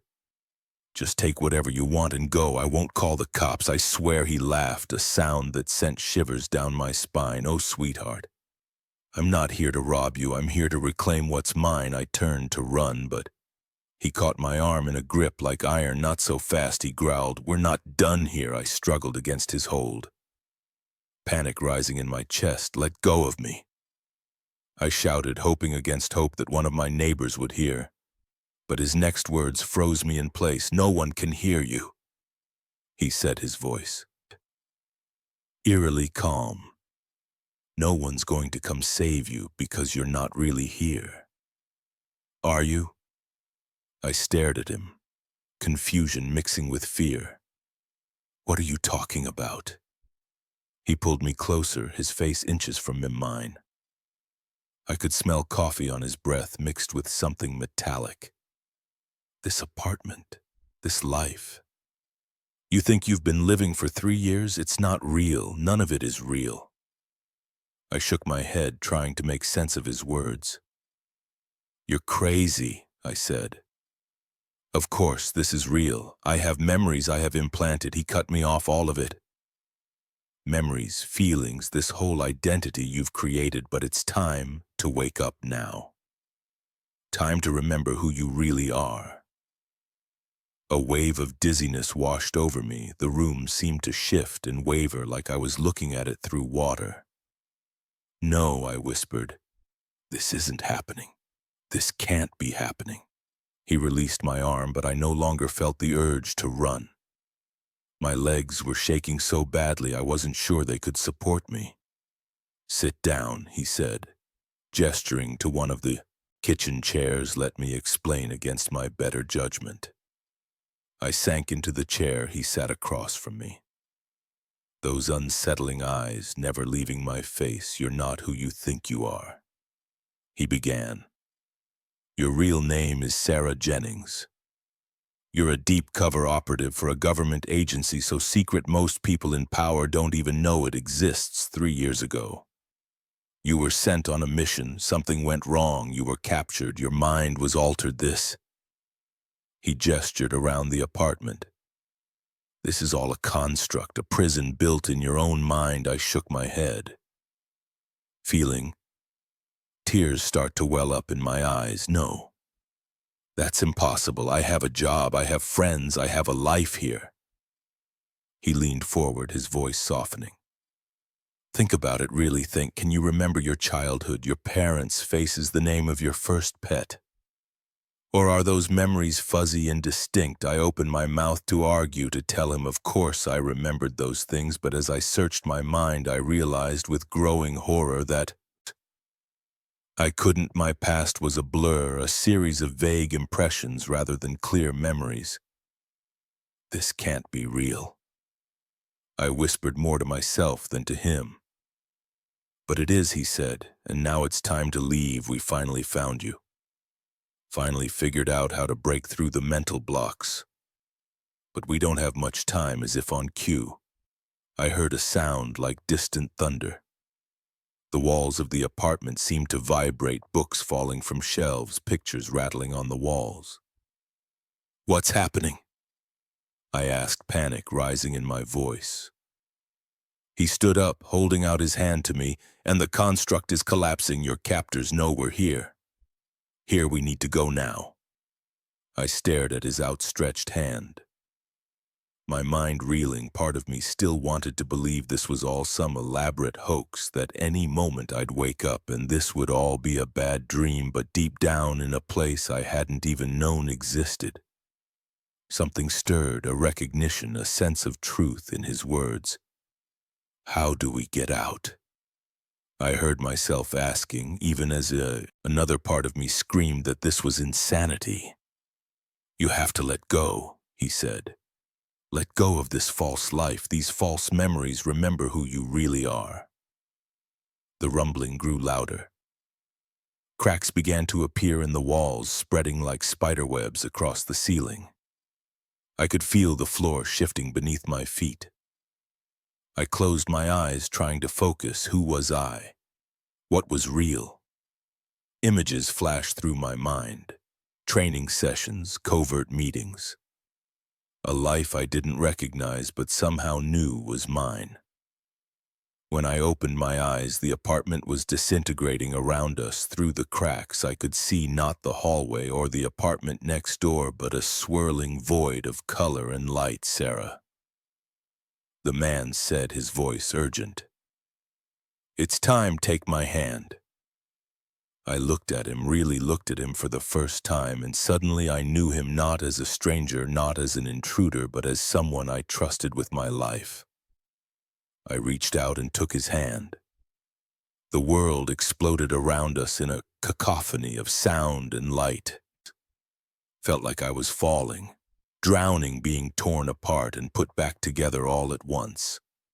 And then I woke up. I was lying on a cold metal table, wires and tubes connected to my body. The room around me was stark and clinical, filled with beef machines and concerned faces. Welcome back, Agent Jennings, a voice said. I turned to see the man from the apartment, my handler. I now remembered, standing beside me. You've been gone a long time. We've got a lot of work to do. As the memories of my real life came flooding back, I felt a pang of loss for the simple, ordinary existence I'd left behind. But I also felt a surge of purpose, of rightness. This was who I was meant to be. I sat up, wincing at muscles stiff from disuse. All right? I said, my voice horror, but determined. Let's get to work. The life I'd known was gone, shattered like the illusion it had always been. But a new life, my real life, was just beginning, and this time I was ready for whatever challenges it might bring. 1 second she was there, her yellow jacket, a bright spot in the sea of green and brown. The next she was gone, vanished, as if the earth had opened up and swallowed her whole. I've replayed that moment 1,000 times in my head, searching for something I might have missed. Some clue that could explain how my 5-year-old daughter could disappear in broad daylight. But all I'm left with is the gut-wrenching knowledge that I looked away for just a moment, and in that moment everything changed. It was supposed to be a normal day at the park. Lily and I had been coming here since she was a baby. It was our special place, a sprawling green oasis in the heart of the city with winding paths, a duck pond, and a playground that Lily adored. We knew every inch of this park or so. I thought the day had started like any other. Lily was excited, chattering away about feeding the ducks and going on the swings. I packed a small bag with snacks, her favorite stuffed rabbit, and some bread for the ducks as we walked to the park. Lily skipped ahead, her yellow jacket, a birthday gift from her grandmother, making her easy to spot even when she got a little too far ahead. We arrived at the park just after lunch. It was a beautiful day, warm for early autumn, and the park was bustling with people, families picnicking on the grass, joggers on the paths, older folks feeding the ducks. Lily immediately wanted to go to the playground, so we made our way there, her small hand clasped in mine. At the playground, Lily ran from one piece of equipment to another, her energy seemingly boundless. I sat on a nearby bench, keeping a watchful eye on her as she played. Other parents were doing the same, and there was a general atmosphere of relaxed enjoyment. After about an hour, Lily came running up to me, her cheeks flushed with exertion. "Mommy, can we feed the ducks now?" she asked, her eyes wide with excitement. "Of course, sweetheart," I said, standing up and gathering our things. "Let's go." We walked hand in hand to the pond, Lily skipping every few steps. When we reached the water's edge, a group of ducks swam over, clearly used to being fed by visitors. Lily giggled as they quacked and jostled for position. I pulled out the bag of bread and handed Lily a piece. "Remember I said small pieces so they don't choke," Lily nodded solemnly, tearing the bread into tiny bits and tossing them to the eager ducks. Her laughter echoed across the water as the ducks dove for the bread, creating ripples that spread out in concentric circles. We stood there for a while, Lily entranced by the duck dew, and me content to watch her joy. It was a perfect moment, one of those times when you wish you could freeze, frame your life and stay there forever, but life doesn't work that way. My phone buzzed in my pocket. I pulled it out, seeing a text from my boss about an urgent work matter. I sighed, knowing I needed to respond, but not wanting to take my attention away from Lily, "Sweetheart," I said, "Mommy needs to answer this message real quick. Stay right here where I can see you. Okay?" Lily nodded, her attention still focused on the ducks. I stepped back a few paces, my eyes still on her, as I began to type out a response. It was a complex issue requiring more of my attention than I had anticipated. I found myself rereading the message, formulating a careful reply. It couldn't have been more than a minute, maybe two at most, but when I looked up from my phone, Lily was gone. At first, I wasn't worried. Lily had a habit of wandering a few steps away, distracted by a butterfly or an interesting leaf. I scanned the immediate area, expecting to see her yellow jacket bobbing along the water's edge. "Nothing, Lily," I called out, my voice calm, but with an edge of concern. No response. I walked along the shore, my eyes darting back and forth, searching for that familiar splash of yellow. My heart began to beat faster as I realized she wasn't anywhere near the pond. "Lily," I called again, louder this time. A few nearby people looked up, registering the panic in my voice. I spun around, my eyes frantically searching every direction. The playground was empty, the picnic area was full of strangers, no sign of Lily anywhere. The panic that had been building in my chest exploded. "Lily," I screamed, my voice echoing across the park. People stopped what they were doing, turning to look at the crazy woman yelling at the top of her lungs. I ran back to the playground, hoping against hope that she had returned there. Empty swings creaked in the breeze, mocking me with their emptiness. I checked under the slide, behind the bushes, anywhere a small child might hide. Nothing by now, other people in the park had realized something was wrong. A young couple approached me, concern etched on their faces. "Are you okay?" the woman asked. "What's wrong, my daughter?" I gasped, struggling to breathe through the panic. "She's missing. She was just here and now she's gone. She's 5 years old, wearing a yellow jacket, please. Have you seen her?" They shook their heads but immediately offered to help search. Within minutes, a small army of strangers had mobilized, spreading out across the park, calling Lily's name. I don't know who called the police, but suddenly they were there asking me questions. I could barely focus on what was she wearing. When did I last see her? Did she know anyone in the park? I answered as best I could, my mind replaying those last moments over and over. Her laughter, as she fed the ducks, the way the sunlight glinted off her hair, the yellow of her jacket bright against the green of the grass. Hours passed in a blur. The police searched every inch of the park. Divers were called in to check the pond, a possibility I couldn't bear to consider as night fell. They brought in dogs to try and pick up her scent. Nothing. It was as if Lily had simply ceased to exist. One moment there, the next gone, leaving no trace behind. Days turned into weeks, weeks into months. The police investigation continued, but leads were scarce. Lily's face was plastered on posters all over the city, broadcast on every news channel. I appeared on TV, pleading for anyone with information to come forward. The theories were endless. She was abducted. She wandered off and got lost. She fell into the pond and the divers somehow missed her. Each possibility was more horrifying than the last. I couldn't sleep, couldn't eat. My whole life became consumed with finding little. I quit my job, spent every waking moment retracing our steps that day, interviewing anyone who might have seen something. But as time passed, hope began to fade. The police visits became less frequent. The news reports moved on to other stories. People stopped recognizing me on the street, stopped offering their condolences or theories. Life, it seemed, was moving on, but I was stuck, frozen in that moment by the PP on, eternally turning away from my daughter for the last time. 1 year after Lily's disappearance, I returned to the park.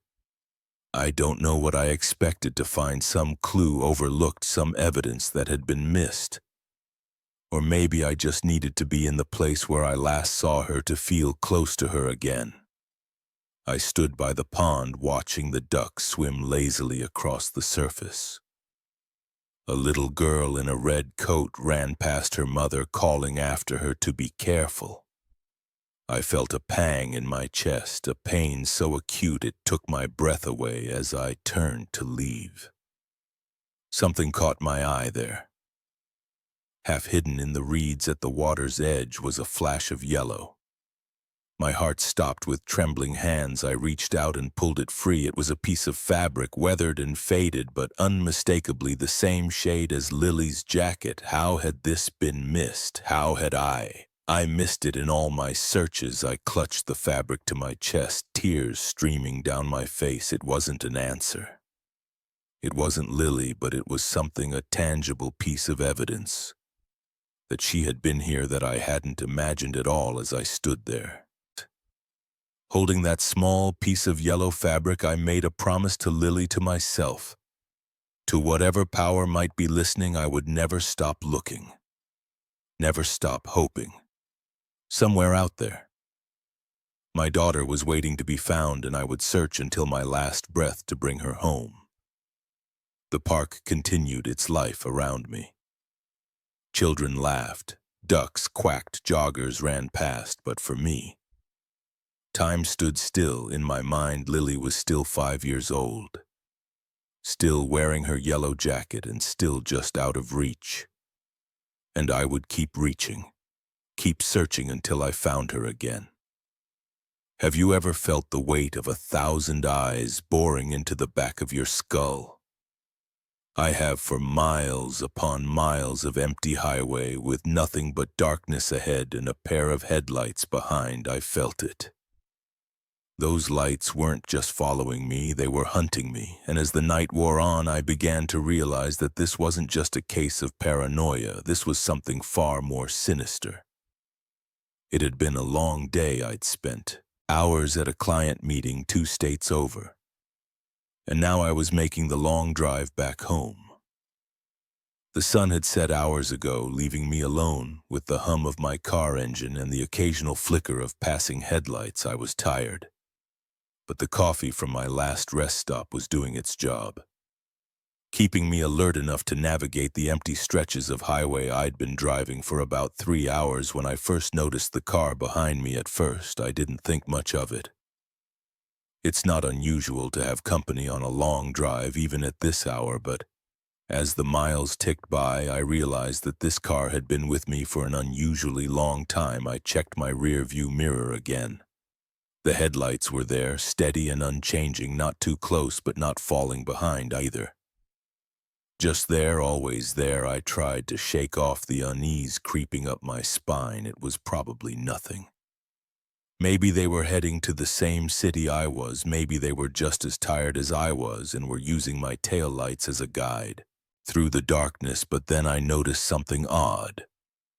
I was going exactly the speed limit, not wanting to risk a ticket this far from home. The car behind me matched my speed perfectly when I sped up slightly to pass a slow-moving truck. They sped up too when I slowed back down. So did they. My heart rate picked up a notch. This wasn't normal. No one drives like that, maintaining the exact same distance for this long. I decided to test my theory. I slowed down significantly, dropping well below the speed limit. The car behind me slowed too, maintaining that same maddeningly consistent gap. Okay, I thought, trying to keep my breathing steady. Maybe they're just really cautious drivers. I'll speed up and they'll probably fall behind. I pressed down on the accelerator, pushing my speed well above the limit. The scenery blurred as I raced down the empty highway. For a moment, I felt a surge of relief as the headlights in my mirror seemed to shrink. But it was short-lived. Within seconds, the car had accelerated too, closing the distance between us with unnerving precision once again. They settled into that same position, not too close, not too far, just watching. By now, my palms were sweating on the steering wheel. This wasn't a coincidence. This wasn't normal driving behavior. Someone was following me deliberately and with purpose. I tried to get a look at the driver, tilting my rearview mirror and squinting into the darkness, but all I could see were those headlights, 2 bright orbs piercing the night. The windshield of the car behind me was a black void, revealing nothing about its occupants. My mind raced with possibilities, each more terrifying than the last. Was it a cop? But no. There were no flashing lights, no attempt to pull me over. A robber looking for an isolated victim. But why follow for so long? Why not make a move? I checked my phone, hoping to call for help. But there was no signal, of course not. Not out here in the middle of nowhere. The highway stretched endlessly ahead, a ribbon of black cutting through the darkness. No exits in sight, no towns, not even another car, just me and my silent pursuer. I considered pulling over. But the thought of stopping out here alone with whoever was in that car made my blood run cold. No. I had to keep driving, had to find somewhere safe, somewhere with people. Hours seemed to pass, though. My clock told me it had only been minutes. Every curve in the road, every hill I hoped would bring me to a town, a gas station, anything but. There was only more highway, more darkness, and always those headlights behind me. I began to talk to myself, trying to stay calm, trying to reason it out. It's okay, you're okay, they haven't done anything. Maybe it's just a coincidence. Maybe. My words were cut short as I crested a hill and saw something that made my heart leap. Headlights ahead, another car coming towards me in the opposite lane. For a moment I felt a surge of relief. I wasn't alone out here, after all. But as the car approached, an idea struck me. A crazy, dangerous idea. But in my panicked state, It seemed like my only option as the oncoming car drew near. I took a deep breath, gripped the steering wheel tight, and did something I'd never done before. I flashed my headlights over and over, the universal signal for help on the road.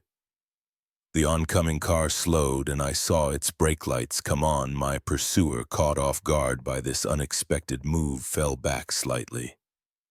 I pulled over to the shoulder, my heart pounding so hard I could feel it in my throat. The other car pulled over too, a little ahead of me. An older man stepped out, confusion and concern on his face. "Face, are you all right?" He called out, walking towards my car. I was about to respond, to pour out my story of the car that had been following me, when I glanced in my rear-view mirror. The headlights were gone. I blinked, sure I must be mistaken, but no. The road behind me was empty, dark, and silent, as if no one had ever been there. "Miss," the man said now, standing by my window. "Is everything okay? Do you need help?" I turned to him, my mind reeling. There was a car following me for hours. It was right behind me, I swear. He looked past me down the empty road. "I don't see anyone, ma'am. Are you sure you weren't just tired sometimes?" The mind can play tricks when you've been driving too long. I wanted to argue, to insist that I wasn't imagining things, but as I sat there, the adrenaline fading from my system, doubt began to creep in. Had I imagined it all? Was it just fatigue and coffee and the monotony of the long drive playing tricks on me? "Maybe you're right," I said, trying to force a smile. "I've been on the road for a long time. Guess I'm more tired than I thought." The man nodded sympathetically. "Why don't you follow me to the next town? It's not far, and there's a motel where you can rest for the night. It's not safe to drive when you're this exhausted." I agreed, grateful for his kindness and for the prospect of not being alone on this dark highway anymore. As we pulled back onto the road, I kept glancing in my rearview mirror, half expecting to see those headlights reappear, but the road behind me remained empty. We reached the small town about 20 minutes later, and true to his word, the man directed me to a small motel just off the highway. He waited until I had checked in before waving goodbye and continuing on his journey in my room. I sat on the edge of the bed, my body trembling with leftover adrenaline and exhaustion. I kept replaying the night in my mind, trying to make sense of what had happened. Had I really imagined it all? Was it just a product of an overactive imagination in too many late-night crime shows? But as I was about to turn off the light and try to get some sleep, my phone buzzed. Signal had returned, and with it a flood of notifications, missed calls, text messages, emails. I scrolled through them absently until one text caught my eye and made my blood run cold. It was from an unknown number sent just minutes ago. "You got lucky tonight. Sleep tight. See you on the road."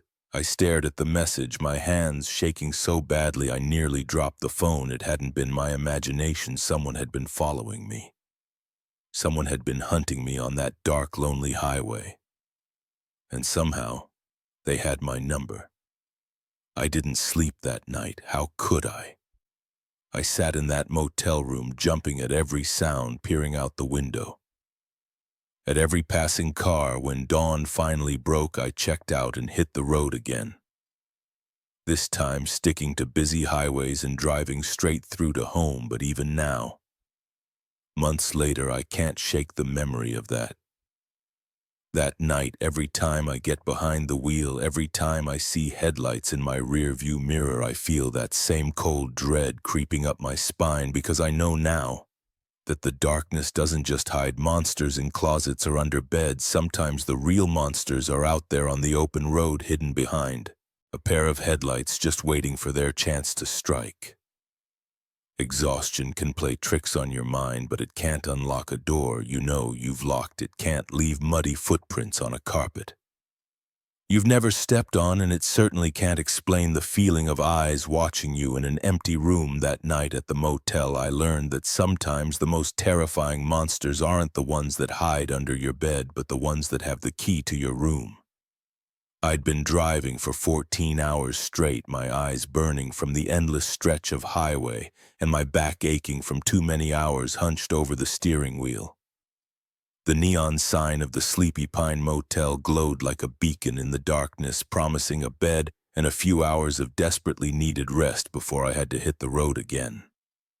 The night clerk barely looked up from his magazine as I checked in. Sliding a key across the worn counter with a mumbled "Room 104." I nodded my thanks, too tired for conversation, and made my way across the parking lot. The room was exactly what you'd expect from a budget motel in the middle of nowhere, faded wallpaper.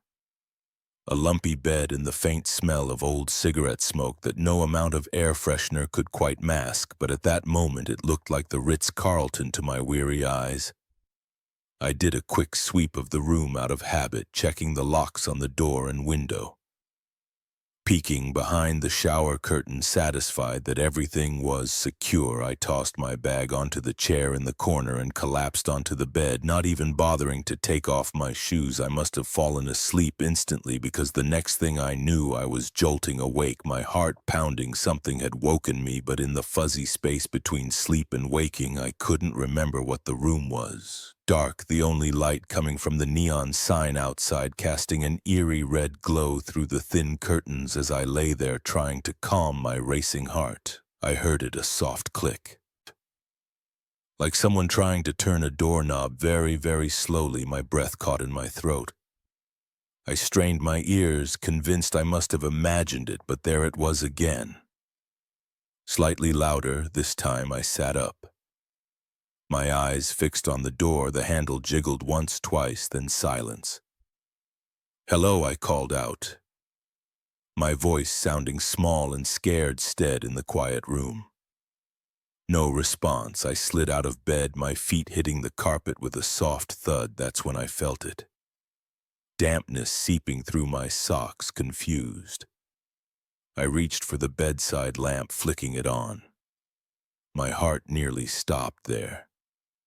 Leading from the door to the bed was a trail of muddy footprints that weren't mine. I stumbled backward, nearly tripping over my own feet. This couldn't be real. I was dreaming. I had to be dreaming. But the chill of the damp carpet against my feet felt all too real. With shaking hands, I grabbed my phone from the nightstand, ready to call for help. But as I unlocked the screen, I saw something that made my blood run cold. It was 3:07 a.m. I had been asleep for over 4 hours during which someone had been in my room. The realization hit me like a physical blow. I wasn't safe here. I needed to leave now. I grabbed my bag, not bothering to check if I had everything. As I reached for the door handle, I hesitated. What if they were still out there waiting? But staying in this room felt like being trapped in a cage. Taking a deep breath, I yanked the door open, ready to make a run for it. The parking lot was empty, eerily quiet under the flickering neon light. My car sat where I had left it. A comforting sight in the sea of uncertainty. I sprinted across the parking lot, fumbling with my keys. Just as I reached my car, I heard its footsteps, fast and heavy, coming from the direction of my room. I didn't look back. I threw myself into the driver's seat, jammed the key into the ignition, and peeled out of the parking lot. With a screech of TIR, as I sped down the dark highway, my hands shaking on the steering wheel, I glanced in the rearview mirror. For a split second, I thought I saw a figure standing in the middle of the road, watching my car disappear into the night. But when I looked again, the road behind me was empty. I drove for hours, too scared to stop, jumping at every shadow and sound. When the sun finally rose, I pulled into a busy truck stop, the normality of morning commuters and tired truckers a balm to my frayed nerves. As I sat there nursing a cup of terrible coffee, I tried to make sense of what had happened. Had I imagined it all? Was it just an especially vivid nightmare brought on by exhaustion? But then I looked down and saw the mud still caked on my guts. This was no dream. I never reported what happened. Who would believe me? A locked room, mysterious footprints, a vanishing intruder. It sounded like the plot of a bad horror movie, but I know what I saw. What I felt now, years later. I still can't shake the memory of that night. I avoid motels whenever possible, preferring to sleep in my car at rest stops if I have to. And every night just before I fall asleep, I check the locks twice because I know now that sometimes locks aren't enough to keep the monsters out, but the thing that haunts me most, the question that keeps me up at night is this. What if the footprints hadn't woken me up? What was the intruder planning to do, and most chillingly of all, how many other people have slept in that room blissfully unaware of the danger lurking in the shadows? I'll never know the answers to these questions, but one thing's for certain. I'll never forget the night I learned that sometimes the most terrifying thing isn't what you can see, but what you can't. The presence you feel but can't explain, the eyes you know are watching even when the room is empty. So the next time you're in a motel room and you hear that soft click in the middle of the night, remember my story, check the locks, and maybe, just maybe, sleep with one eye open, because you never know who might have the key to your room. As for me, I've learned to live with the paranoia, the constant looking over my shoulder. It's a small price to pay for survival, because I know that somewhere out there in some nameless town off some forgotten highway, there's a motel room with muddy footprints that lead to an empty bed, and someone or something is still waiting for its next unsuspecting guest. I often wonder about that night clerk, about whether he knew what was happening in room 104. Was he in on it, or was he just another cog in a machine he didn't understand? I've thought about going back, about confronting him, demanding answers. But then I remember the sound of those footsteps chasing me across the parking lot. And I know I can never go back there. Sometimes late at night when the world is quiet and still, I find myself replaying every detail of that night in my mind. The click of the door handle, the damp carpet under my feet, the figure in the rearview mirror, and I wonder, what if I hadn't woken up? What if I had slept through the night, oblivious to the intruder in my room? Would I have ever known they were there, or would I have become just another missing person? Another unsolved mystery. These thoughts used to keep me up at night, but now I've learned to use them as a reminder. A reminder to stay vigilant, to trust my instincts, and to never ever take my safety for granted. Because I know now that the world is full of dark corners and hidden dangers, and sometimes the only thing standing between you and the unthinkable is a flimsy lock in your own awareness. So if you ever find yourself in a motel room feeling that inexplicable sense of unease, don't ignore it. Don't brush it off as paranoia or an overactive imagination, because sometimes, just sometimes, those feelings are trying to tell you something. And in my experience, it's always better to be safe than sorry after all. You never know who might have the key to your room. You never truly know a person until you're trapped in a car with them for hours on end. I learned this lesson the hard way on a stretch of lonely highway with a stranger whose smile didn't quite reach his eyes. What started as an act of kindness quickly spiraled into the most terrifying ride of my life. I'd been driving for about 6 hours when I saw him thumb out, standing on the side of the road. It was getting dark and the clouds overhead threatened rain. I'm not usually one to pick up hitchhikers, but something about his dejected posture and the desolate surroundings made me slow down as I pulled over. I got a better look at him.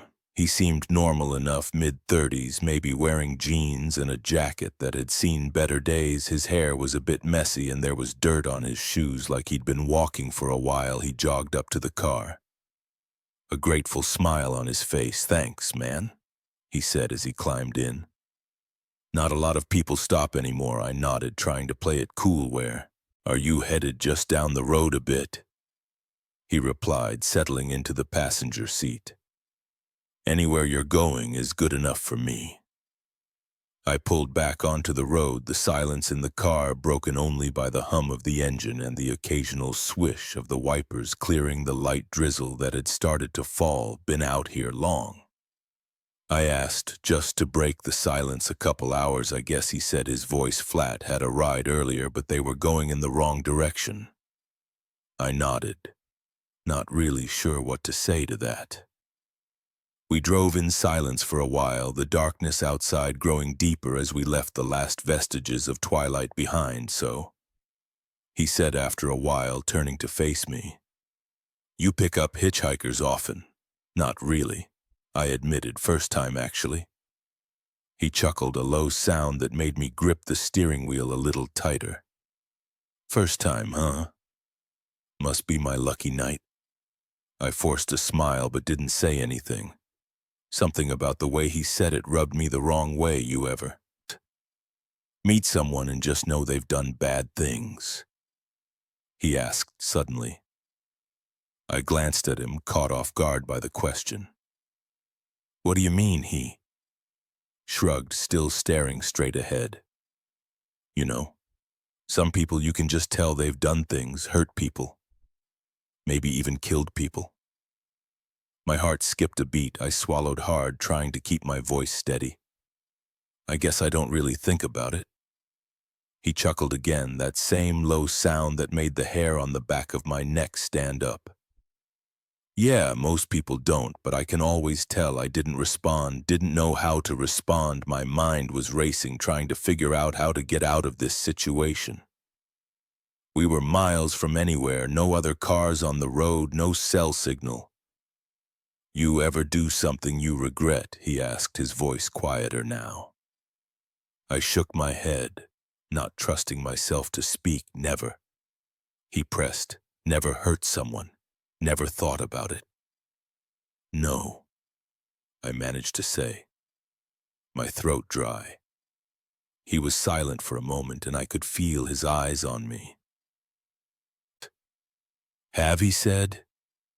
Finally, my stomach dropped. I gripped the steering wheel so tight my knuckles turned white. "Couple years ago," he continued, his voice casual as if he was discussing the weather. "Met this guy at a bar. He was mouthing off. You know, saying things he shouldn't have. I didn't mean to hurt him. Not really, just wanted to shut him up. But things got out of hand. I felt like I was going to be sick. This couldn't be happening. This had to be some kind of sick joke." What happened?" I asked, my voice barely above a whisper. He shrugged. "He didn't make it. Cops never found out. It's not hard to hide something like that. If you know what you're doing." I couldn't breathe. My palms were sweating on the steering wheel. I needed to get out of this car, needed to get away from this man. "You ever wonder what it's like?" he asked, leaning closer. "To take someone's life?" I shook my head violently. "No, never."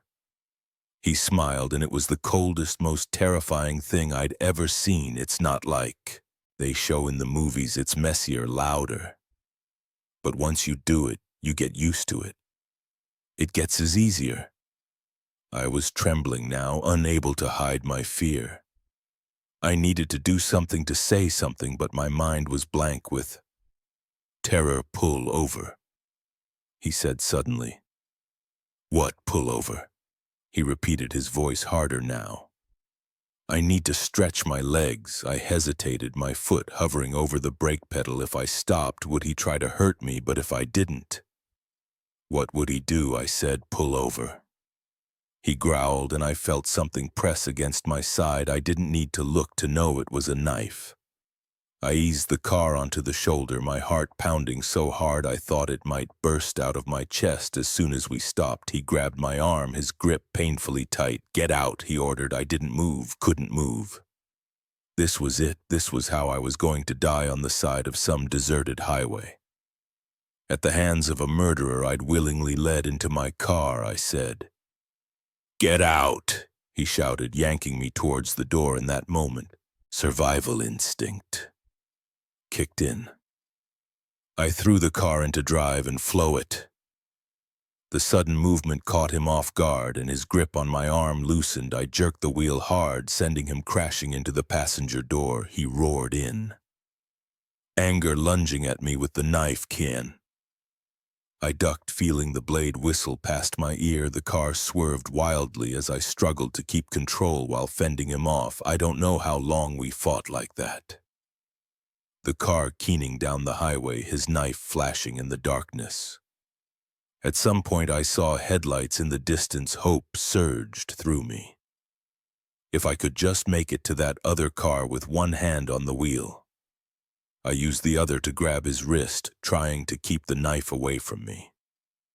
We struggled, the car weaving back and forth across the road. The headlights grew closer.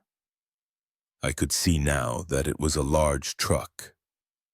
I steered towards it, praying the driver would see us, would stop to help. At the last second, my attacker saw what I was doing with a snarl of rage.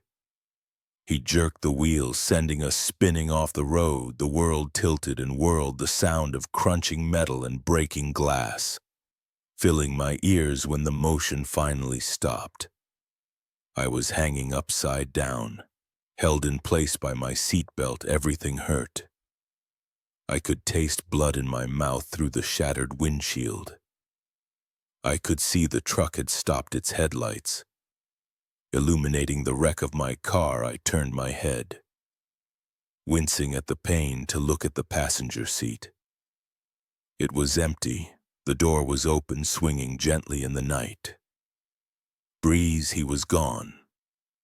I heard voices, footsteps running towards the car, the truck driver coming to help.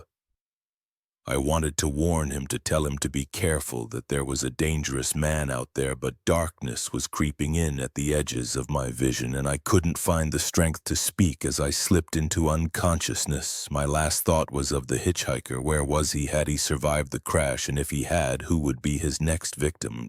Woke up in a hospital 3 days later. The police had questions, of course, but there was no sign of the hitchhiker. No evidence that he had ever existed, except for the cuts and bruises on my body and the terror that still gripped me.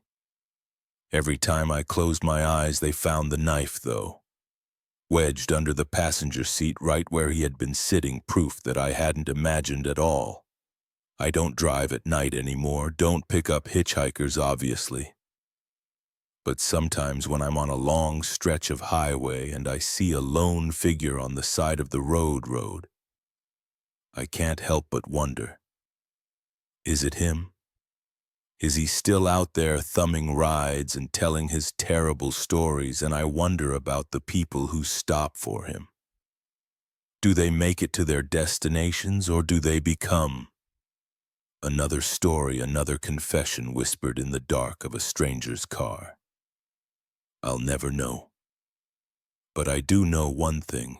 Sometimes the most dangerous monsters aren't the ones hiding in the shadows. Sometimes they're sitting right next to you, smiling and telling you exactly who they are, and by the time you realize the danger, it's already too late. So if you're ever driving late at night and you see someone on the side of the road, think twice before you stop, because you never know who might be getting into your car, and you never know if you'll make it to your destination. I never thought I'd be afraid of my own shadow, but that's what happens when you realize your every move is being watched. What started as a budget-friendly getaway turned into a nightmare of surveillance and paranoia. All thanks to a host who couldn't seem to let go.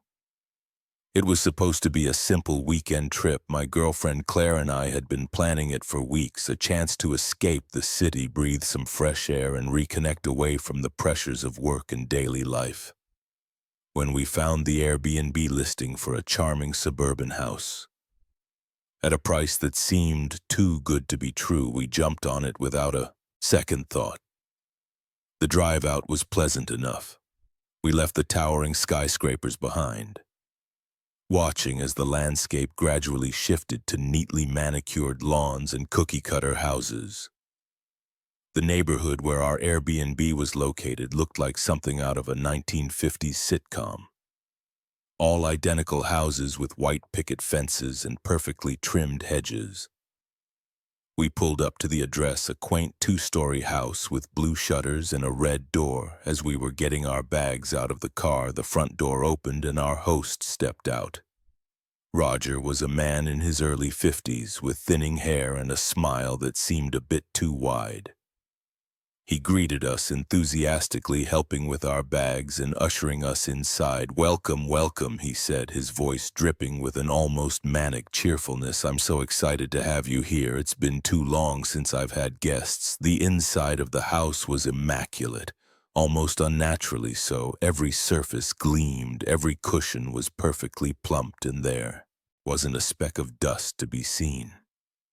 It felt less like a lived-in home and more like a showroom. Roger gave us a tour, pointing out every feature with pride, and here's the kitchen fully stocked, of course. Feel free to use anything you like. Oh, and the backyard, you must see the backyard. As we followed him from room to room, I couldn't shake the feeling that something was off. Maybe it was the way his eyes seemed to linger a bit too long on CLA, or how he kept finding excuses to touch things. We had brought straightening a jacket here, adjusting a bag there, finally, after what felt like hours. Roger headed for the door. "Well, I'll leave you two to get settled. I'm right next door if you need anything at all." As the door closed behind him, Claire and I exchanged looks. "Is it just me?" she said, "or was that a little intense?" I nodded, relieved. I wasn't the only one who felt it. "Yeah, he's certainly enthusiastic about hosting." We tried to shake off the weird vibe and enjoy our evening. We cooked dinner, opened a bottle of wine, and tried to relax, but as the night wore on, I couldn't shake the feeling that we were being watched. It started with little things. A creak in the hallway when we were both in the living room, a shadow passing by the window that didn't quite match up with the trees outside. At one point, I could have sworn I heard breathing on the other side of the bedroom door. "You're just being paranoid," I told myself. "Old houses make noise, it's probably nothing but." Then, as we were getting ready for bed, Claire's face suddenly went pale. "Tom," she whispered, pointing at the ceiling. "Is that a camera?" I looked up and my blood ran cold. There in the corner of the bedroom was a tiny black dome, a security camera partially hidden by a plant. "What the hell?" I muttered, grabbing a chair to get a closer look. As I examined it, I realized with growing horror that it was real, and it was on. We tore through the house, our earlier unease exploding into full-blown panic. We found cameras in every room, some hidden behind pictures, others disguised as smoke detectors. Our private weekend getaway had turned into a sick surveillance experiment. "We need to leave," Claire said, her voice shaking now. I agreed, but as we started to pack our things, we heard a key in the lock. The door swung open, and there stood Roger, that too wide smile still plastered on his face. "Is everything all right?" he asked, his eyes darting between us and our half-packed bags. I thought I heard some commotion. "We're leaving," I said firmly, trying to keep my voice steady. "We found the cameras. This is completely unacceptable." Roger's smile didn't falter, but something changed in his eyes. A coldness crept in, replacing the manic cheerfulness from earlier. "Cameras," he said, feigning innocence. "Oh, those old things, they're not even connected, just left over from the previous owners, nothing to worry about, they're on CLA. Snapped. We saw the lights, we're not stupid." Roger's smile finally dropped. He stepped into the house, closing the door behind him. Now, he said, his voice low and dangerous. "Let's not do anything hasty. You've only just arrived. It would be a shame to cut your stay short." I stepped in front of Claire, my heart pounding. "We're leaving," I repeated. "Get out of our way." Roger didn't move. "I'm afraid I can't let you do that. You see, I've grown quite fond of you both already. I think you'll find that extending your stay will be in everyone's best interest." The implication in his His words sent a chill down my spine. I glanced at Claire, saw the fear in her eyes, and made a split-second decision. I lunged at Roger, catching him off guard. We tumbled to the floor, grappling for control. "CLA, run!" I shouted. She didn't hesitate, grabbing our bags and bolting for the door. Roger was stronger than he looked, and it took everything I had to keep him pinned down. I heard the car start outside and knew CLA had made it out with a surge of adrenaline. I managed to break free from Roger's grasp. I scrambled to my feet and ran, not daring to look back. I jumped into the passenger seat of our car just as CLA was pulling away from the curb as we sped down the street. I saw Roger in the rearview mirror, standing in the middle of the road, watching us go.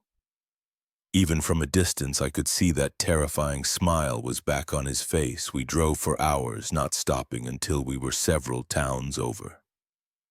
We found a motel, paid cash, and holed up for the night, jumping at every sound. The next day, we reported everything to the police and to Airbnb. But when the authorities went to investigate, they found the house empty. No cameras, no Roger, no evidence of anything. It was as if our entire nightmarish experience had been a shared hallucination. We tried to move on, to forget about that weekend. But sometimes late at night, I still wake up in a cold sweat, convinced I can hear breathing on the other side of the door. I check my phone obsessively for hidden apps, scan my apartment for tiny lenses. And every time I pass a house with blue shutters and a red door, I can't help but wonder, is Roger in there waiting for his next unsuspecting guests? Or there other houses out there filled with hidden cameras and hosts with too wide smiles? I'll never use Airbnb again. Hotels might be more expensive, but at least their anonymity is part of the deal. No overly friendly hosts, no perfectly manicured lawns hiding sinister secrets. Claire and I are still together, but that weekend left its mark on us. We're more cautious now, more aware of the potential dangers lurking behind friendly faces and good deals. We've learned the hard way that sometimes the price of privacy is higher than any savings on accommodations. So, if you're ever booking a place to stay and the deal seems too good to be true, remember our story. Look for the cameras hidden in plain sight, and if your host seems a little too interested in your plans, a little too eager to make you feel at home, trust your instincts, because you never know who might be watching, waiting for the perfect moment to turn your vacation into a prison. And once you're caught in their web, it might be too late to escape. The suburbs might look peaceful with their identical houses and neatly trimmed hedges, but behind those picket fences and red doors, darkness can lurk, and sometimes the most dangerous predators are the ones who invite you in. With a smile, I always thought I knew my neighborhood like the back of my hand. Every street, every corner, every shortcut. But on that moonless night, as footsteps echoed behind me and familiar roads twisted into an endless maze, I realized how little I truly knew about the dark corners of my own backyard. It had been a long night at the office by the time I left. The streets were empty, the last stragglers from nearby bars long gone. I decided to walk home, figuring the cool night air would help clear my head.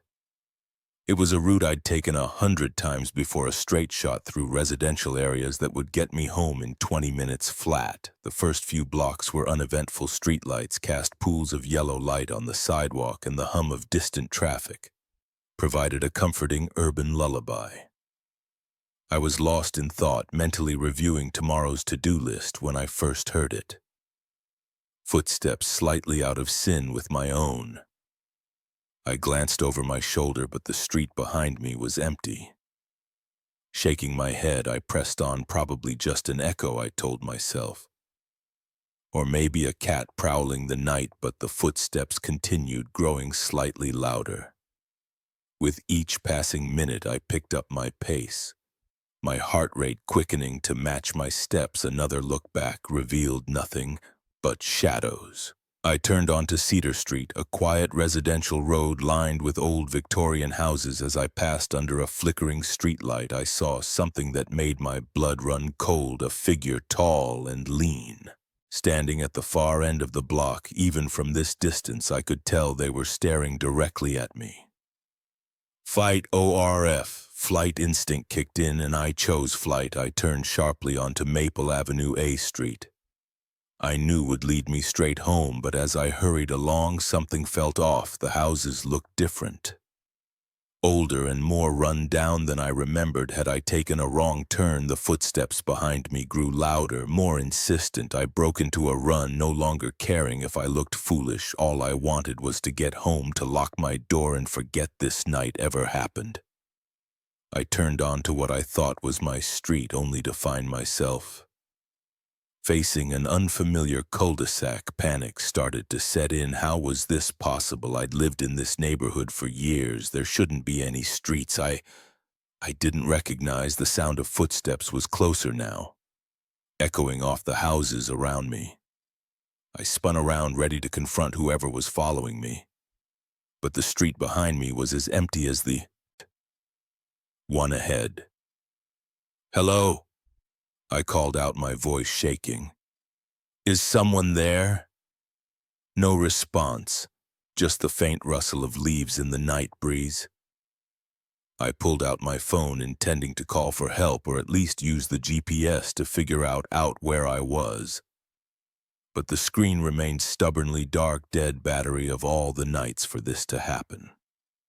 With no other choice, I pressed on, trying to retrace my steps, but each turn led me deeper into unfamiliar territory. Streets I'd never seen before stretched out in front of me, lined with houses that seemed to leer in the darkness. The footsteps continued, sometimes fading into the distance, only to return louder than ever. I caught glimpses of movement in my peripheral vision, a shadow darting between houses, a figure watching from a darkened window, but every time I turned to look, there was nothing. Their hours seemed to pass as I wandered through this twisted version of my neighborhood. My feet ached.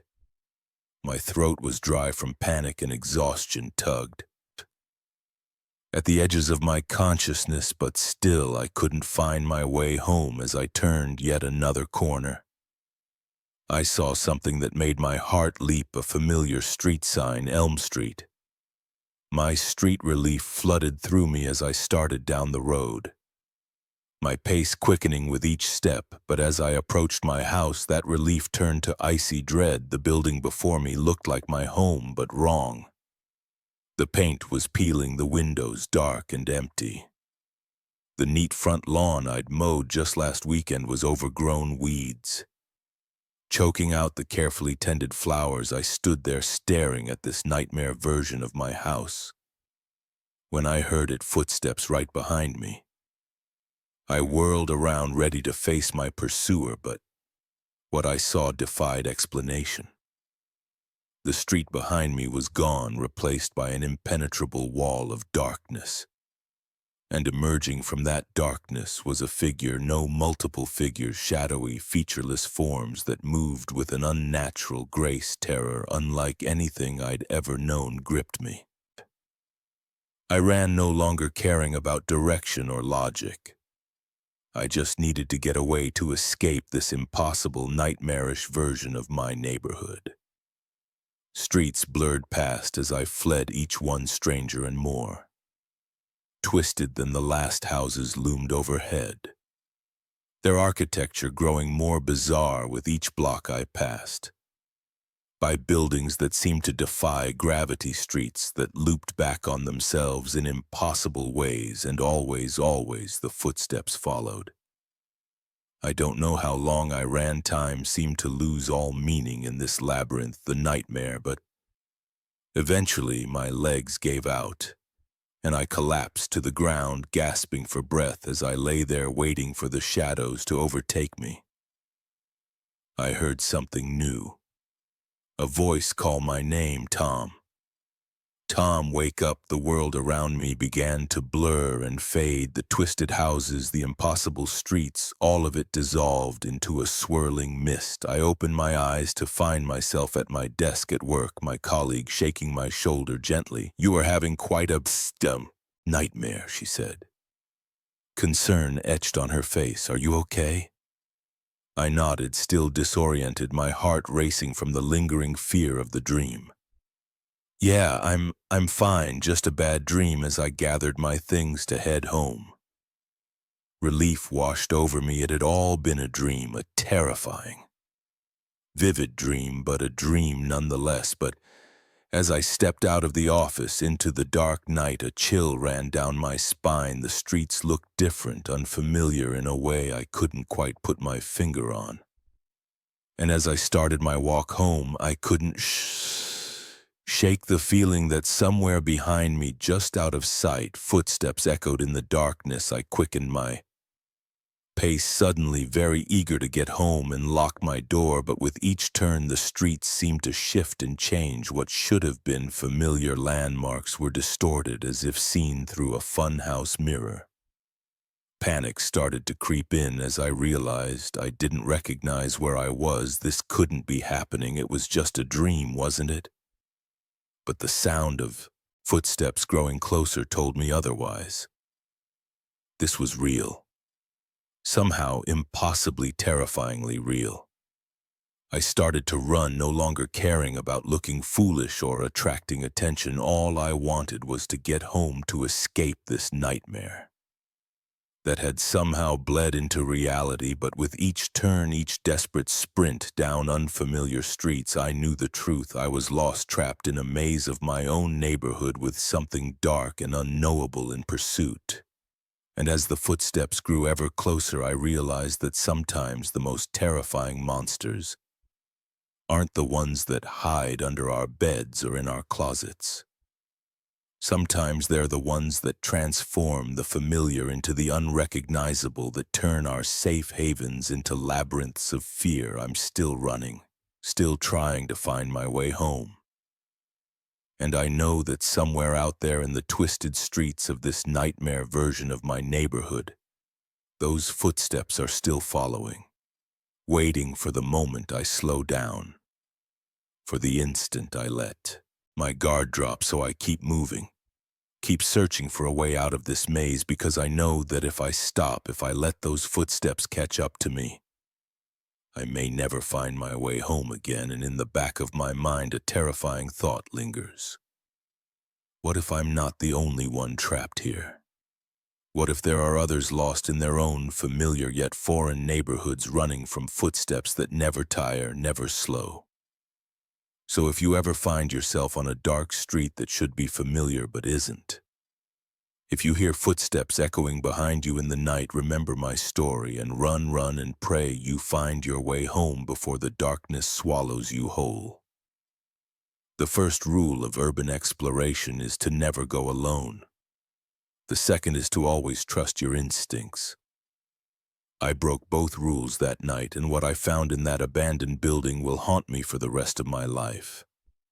I've always been drawn to forgotten places. There's something eerily beautiful about a building left to decay nature, slowly reclaiming what was once a bustling hub of human activity. I'd been photographing abandoned structures for years, each expedition a thrilling mix of art and adrenaline. The old Hartley factory had been on my radar for months, a massive complex on the outskirts of town.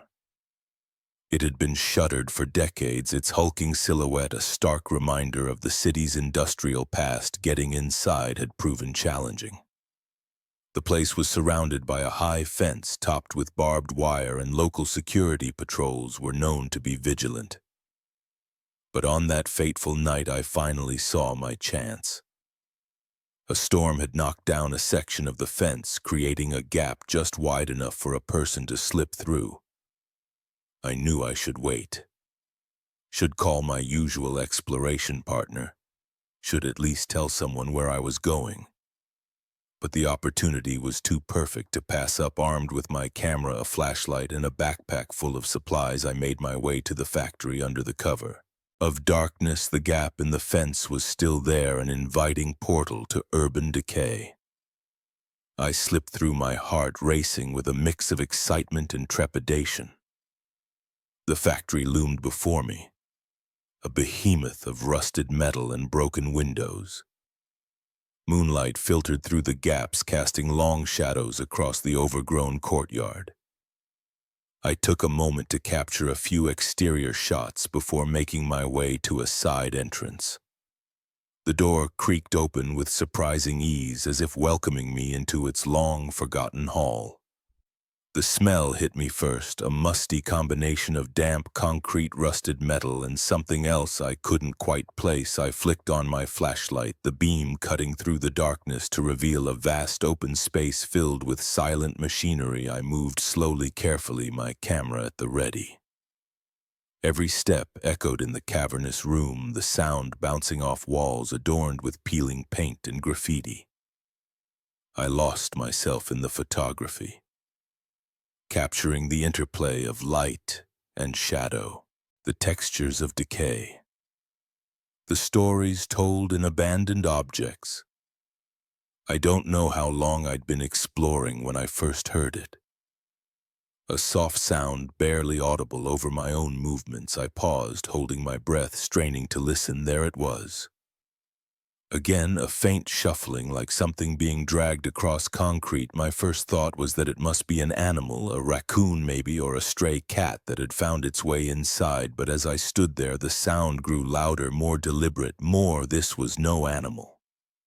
I switched off my flashlight, plunging myself into darkness. My eyes struggled to adjust as I pressed myself against a wall, trying to pinpoint the source of the noise it was coming from.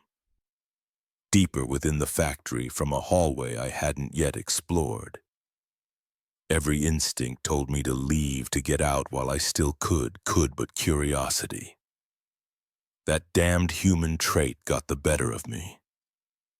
I had to know what was making that sound. Moving as quietly as I could, I crept towards the hallway. The shuffling had stopped, replaced by an eerie silence that seemed to press in on me from all sides. I reached the entrance to the corridor and peered around the corner. My blood ran cold there. At the far end of the hallway was a figure, humanoid in shape, but wrong. Somehow its proportions were off, limbs too long and bent at unnatural angles. It was facing away from me, its head cocked as if listening. I must have made a sound. A gasp, a stumble, I'm not sure, but suddenly it turned in the dim light filtering through a broken window. I caught a glimpse of its face, or rather where a face should have been. Instead, there was only a smooth, featureless expanse of skin for a moment that seemed to stretch into eternal. We stared at each other then, with a sound that was part shriek and part static. It began to move towards me. I ran like I've never run before, my feet pounding against the concrete floor, my breath coming in ragged gasps. I could hear it behind me, that awful, shuffling gait growing faster, closer. I burst out of the side entrance into the moonlit courtyard. The gap in the fence seemed miles away. I sprinted towards it, my lungs burning, my legs screaming for rest.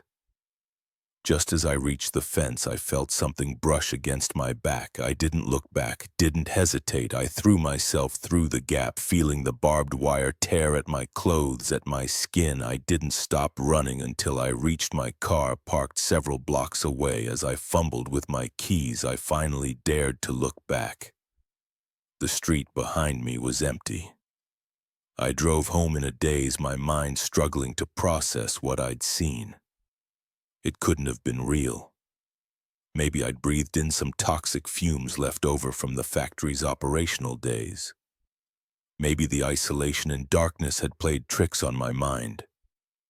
But as I uploaded the photos from my camera, I realized with growing horror that it had been all too real.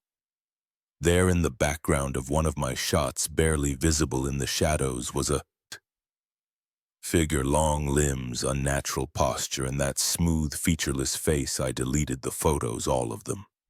I scrubbed my hard drive, destroyed the memory card I wanted. No record of that night, no evidence of what I'd seen. But I can't erase the memory, can't shake the feeling that I didn't just encounter something in that factory, I awakened it. And now, late at night when the world is quiet, I swear I can hear a faint shuffling outside my window. I don't go urban exploring anymore, can't bring myself to enter abandoned buildings even in broad daylight, because now I know that sometimes the places we think are empty are anything but sometimes in the forgotten corners of our world.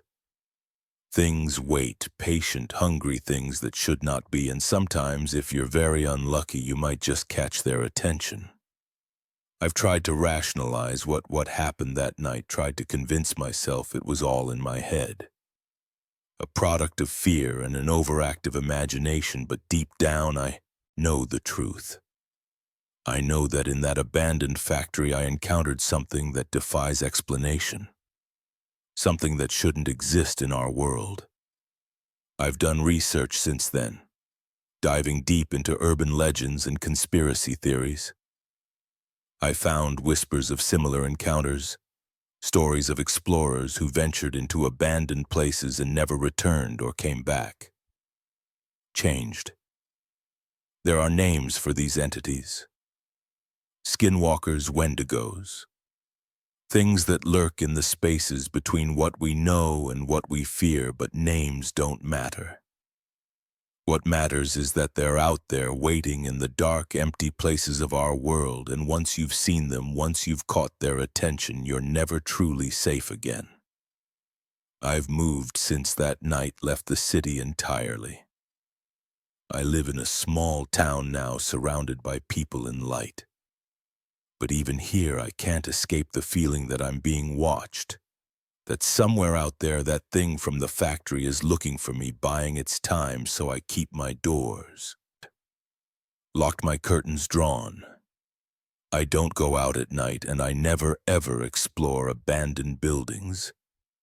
Because I know now that sometimes the most terrifying things aren't the ghosts of the past that link in those forgotten places sometimes. It's the things that have always been there, waiting for someone foolish enough to disturb their slumber. If you're an urban explorer, if you're drawn to the allure of abandoned places, heed my warning. Never go alone, always trust your instincts. And if you hear a shuffling in the darkness, if you catch a glimpse of something that shouldn't be there, run, and don't look back, because once they've seen you, once they know you're there, it might already be too late. As for me, I'll keep running, keep hiding, and I'll pray that one day the memory of that faceless figure will fade, that the sound of shuffling footsteps will no longer haunt my dreams. But deep down, I know the truth. Some things once seen can never be unseen, and some encounters change. You forever leaving, you forever looking over your shoulder, for forever wondering what lurks in the shadows of the world. We thought we knew the kindness of strangers can be a double-edged sword. One moment you're grateful for the help, the next you're fighting for your life. I learned this lesson on a lonely stretch of road, where a good Samaritan's smile hid the darkest of intentions. It was supposed to be a simple road trip, just me. My old reliable car and the open highway stretching out before me. I'd made this drive a dozen times before visiting my sister, who lived 3 states over, but this time, fate had other plans. The trouble started about halfway through my journey. The sun had set hours ago, leaving me alone with the hum of my engine and the occasional flicker of passing headlights. I was tired, but the coffee from my last rest stop was doing its job, keeping me alert enough to navigate the empty stretches of highway. That's when I heard it, a strange rattling sound coming from under the hood. I tried to ignore it at first, hoping it was just road debris or my imagination playing tricks on me. But as the minutes ticked by, the sound grew louder, more insistent. Then, without warning, my car began to sputter, the engine coughed and wheezed, and I felt the vehicle losing power. My heart sank as I realized what was happening. I managed to guide the car onto the shoulder just as it gave its final gasping shudder and died. I sat there for a moment, my hands still gripping the steering wheel, trying to process the situation. I was stranded in the middle of nowhere, my phone showing no signal. And the nearest town was miles away just as panic began to set in. I saw headlights approaching in my rearview mirror. Relief washed over me as a pickup truck slowed and pulled up behind me. Maybe my luck was turning around after all. A man stepped out of the truck, his features obscured by the glare of his headlights. As he approached my window, I could make out more details. He was tall, probably in his late 40s, with a scruffy beard and a worn baseball cap, having some trouble. He asked, his voice gruff but not unkind. I nodded, trying to keep the desperation out of my voice. "Yeah, my car just died on me. I don't suppose you know anything about engines?" He chuckled. "As a matter of fact, I do. Pop the hood and let's take a look." I did as he asked, grateful for the help. As he leaned over the engine, I couldn't shake a nagging feeling in the pit of my stomach. Something felt off. "But I couldn't put my finger on what looks like your alternator shot," he said after a few minutes. "I can try to jump start it, but you won't get far. There's a town about 20 me up the road with a mechanic. I can give you a tow if you'd like." I hesitated. The offer was tempting, but the idea of getting into a stranger's truck in the middle of the night made me uneasy. As if sensing my reluctance, he gave me a reassuring smile. "Don't worry, I'm not some axe murderer," he joked. "Just a guy trying to help out. Name's Mike, by the way." Against my better judgment, I agreed. Mike seemed friendly enough, and I didn't have many other options. As he hitched my car to his truck, I gathered my purse and phone, sending up a silent prayer that I was making the right decision. The first few miles were uneventful. Mike kept up a steady stream of small talk, asking about my trip and commenting on the weather, but as we drove deeper into the night, I noticed something that made my blood run cold. With it passed. A sign for the town he'd mentioned, but instead of turning off, Mike kept driving straight ahead. "I think we missed the turn," I said, trying to keep my voice calm. Mike's grip on the steering wheel tightened. "Oh, did we? Must have been distracted. No worries, I know a shortcut." But we didn't turn around. We just kept driving, the miles stretching out before us, taking us further and further from civilization. The unease I'd felt earlier bloomed into full-blown fear. "Where are we going?" I demanded, no longer able to hide the tremor in my voice. Mike's friendly demeanor vanished in an instant. His face hardened, and when he looked at me, his eyes were cold and empty. "Somewhere quiet," he said, his voice low and menacing. "Somewhere no one will hear you scream." Terror gripped me. This couldn't be happening. This was the stuff of nightmares and true crime podcasts, not something that happened to real people like me. I reached for the door handle, ready to jump out of the moving vehicle if I had to. But Mike was faster. He grabbed my arm, his grip like iron. "I wouldn't do that if I were you," he growled. "We're going awful fast, might hurt yourself." My mind raced, searching for a way out of this nightmare.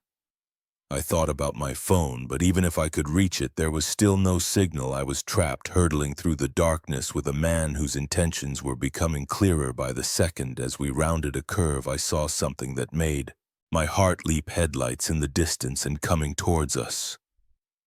It wasn't much, but it was a chance. Without thinking, I lunged across Mike, grabbing the steering wheel and jerking it hard to the right. The truck swerved violently.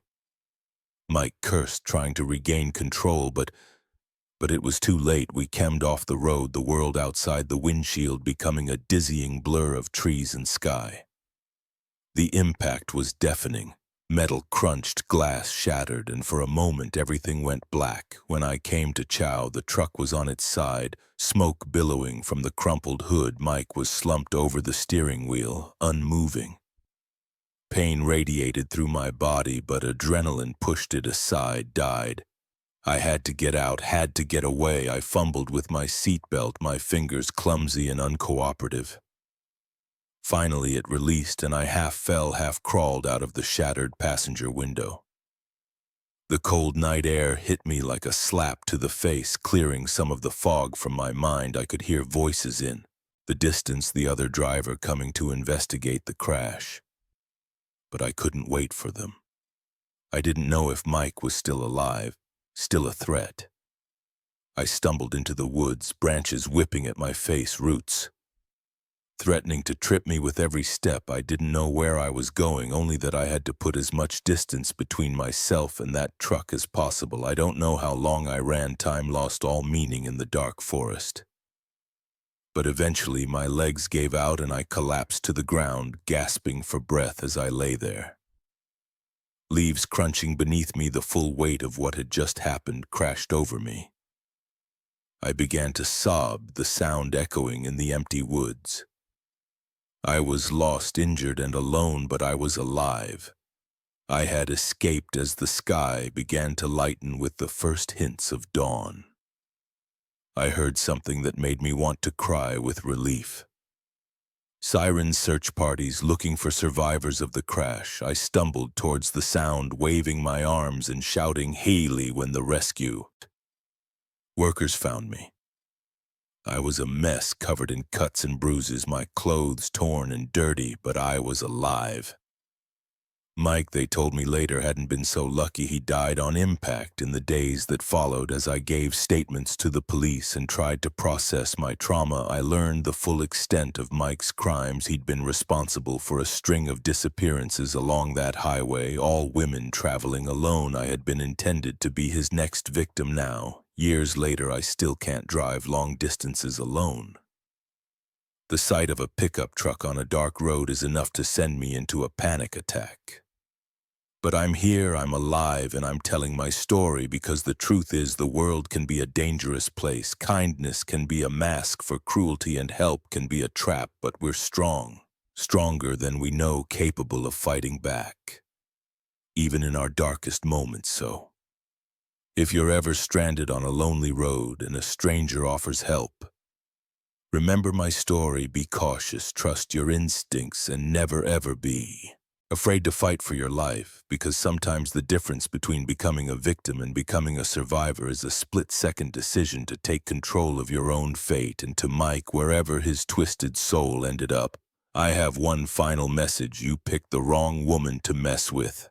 I survived, I'm thriving, and your legacy will be nothing more than a cautionary tale, a reminder that evil doesn't always win. Sometimes the prey becomes the predator and the hunter becomes the hunted.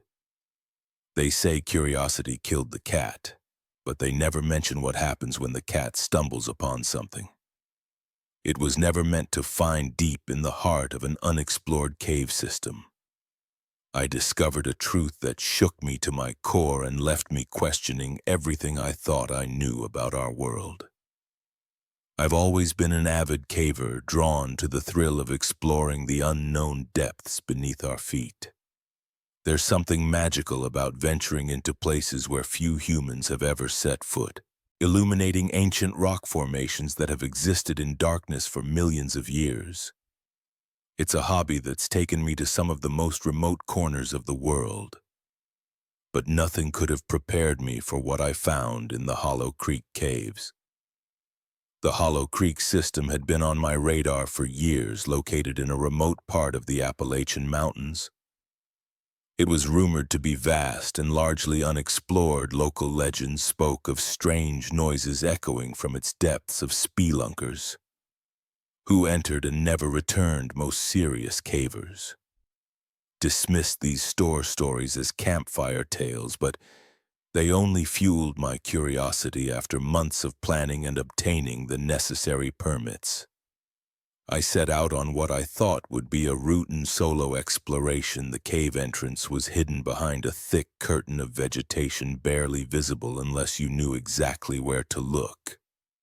As I switched on my headlamp and ducked into the narrow opening, I felt the familiar rush of excitement that always accompanied a new adventure. The first few hours were uneventful. I carefully mapped my progress, marveling at the intricate formations of stalactites and stalagmites that adorned the cavern walls.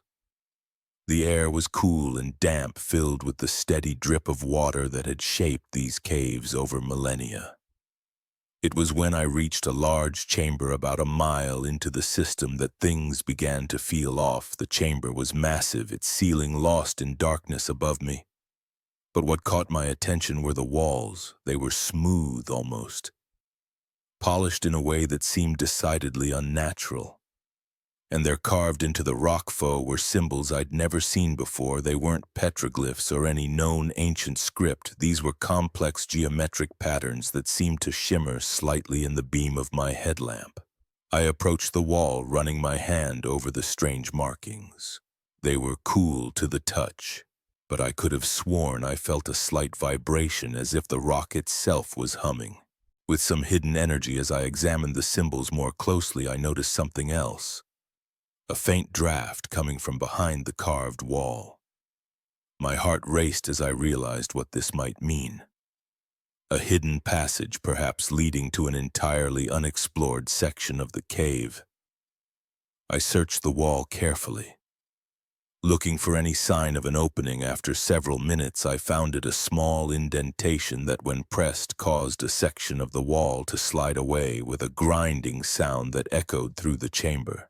I hesitated at the threshold of this new passage. Every instinct honed from years of caving was screaming at me to turn back, to not venture into an unmapped area alone, but the allure of discovery was too strong. Taking a deep breath, I stepped through the opening. The passage beyond was unlike anything I'd ever seen in a natural cave. The walls were perfectly smooth, the floor level, and even it looked less like a cavern and more like a tunnel carved by intelligent hands. My unease grew with every step, but so did my curiosity as I ventured deeper. I began to hear something, a low, rhythmic pulsing that seemed to come from the very rock around me. It was barely audible at first, but grew louder as I progressed. The air, too, began to change. It became warmer, heavy, with an electric charge that made the hair on my arms stand on end. After what felt like hours of walking, the tunnel opened into another chamber, and what I saw there stopped me in my tracks. The room was vast, its walls covered in the same strange symbols I'd seen earlier. But it was what lay at the center that truly defied explanation.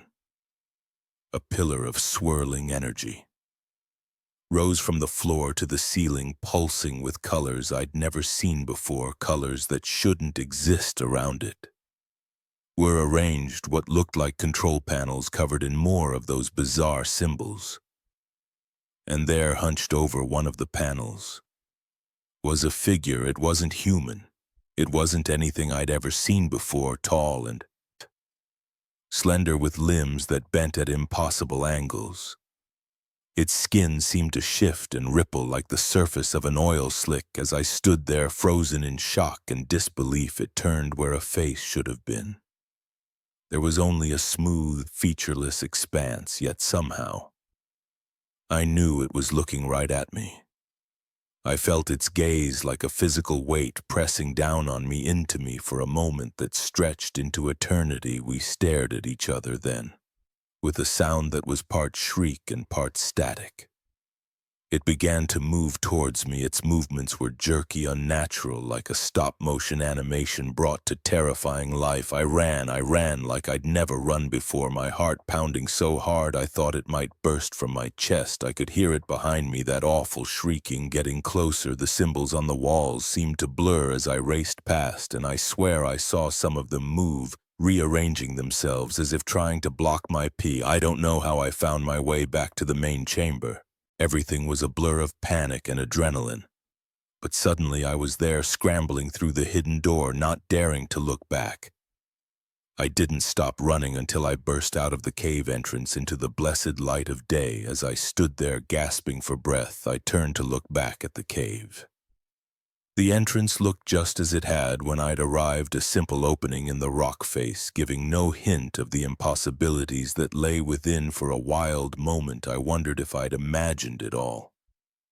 But the terror error coursing through my veins was all too real. I've never gone back to Hollow Creek, never told anyone the full story of what I saw down there who would believe me. Some nights I wake up in a cold sweat, the echo of that unearthly shriek ringing in my ears. I've pored over every book, every legend I can find, searching for some explanation for what I encountered, but deep down I know the truth. There are things in this world, perhaps not even of this world, that defy all. Our understanding the symbols haunt my dreams. Sometimes I find myself absent-mindedly sketching them only to rip up the paper in fear because I can't shake the feeling that they're more than just writing. They're a key to something vast and ancient and utterly alien. I don't go caving anymore, can't bring myself to venture into the dark knowing what might be lurking there. But sometimes when I'm in a crowded city street or a busy shopping mall, I'll catch a glimpse of something out of the corner of my eye. A too tall figure, a smooth, featureless face. It's gone when I turn to look. But I know it was there. They're among us, hidden, watching, waiting for what I don't know.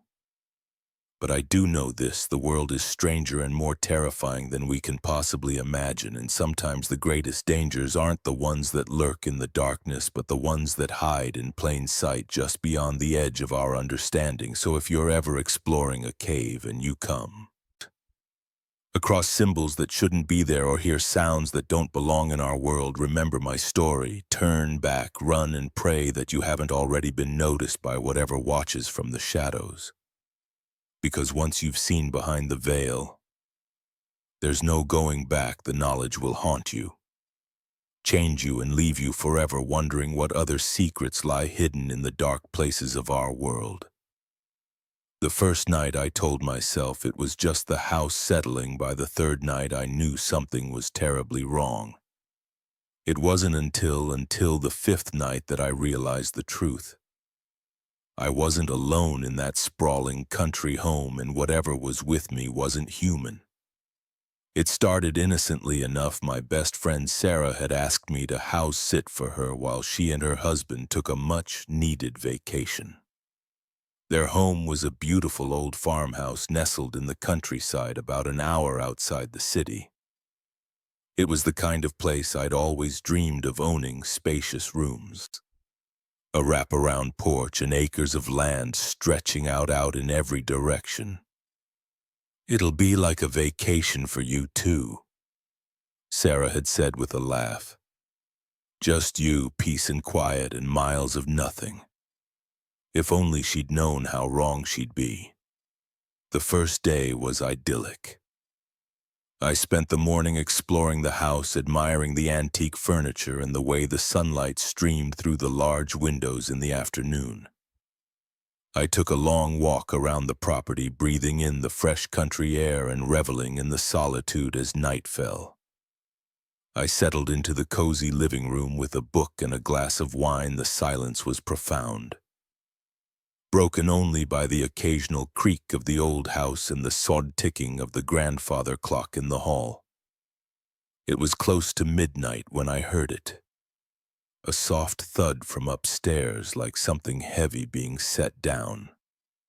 I froze, my book forgotten in my lap. Sarah had mentioned that their cat Milo was staying with the neighbor. The house should have been empty except for me. I listened intently, but the sound wasn't repeated. After a few minutes, I convinced myself it was just the house settling. Old buildings make all sorts of noises, right? I finished my wine and headed to bed, pushing the incident out of my mind. The second night passed uneventfully, lulling me into a false sense of security. But on the third night, things took a turn. I was in the kitchen washing up after dinner when I heard it. Footsteps clear as day coming from the floor above. They were slow, deliberate, moving from one end of the upstairs hallway to the other. My heart began to race. There was no mistaking at this time someone was in the house.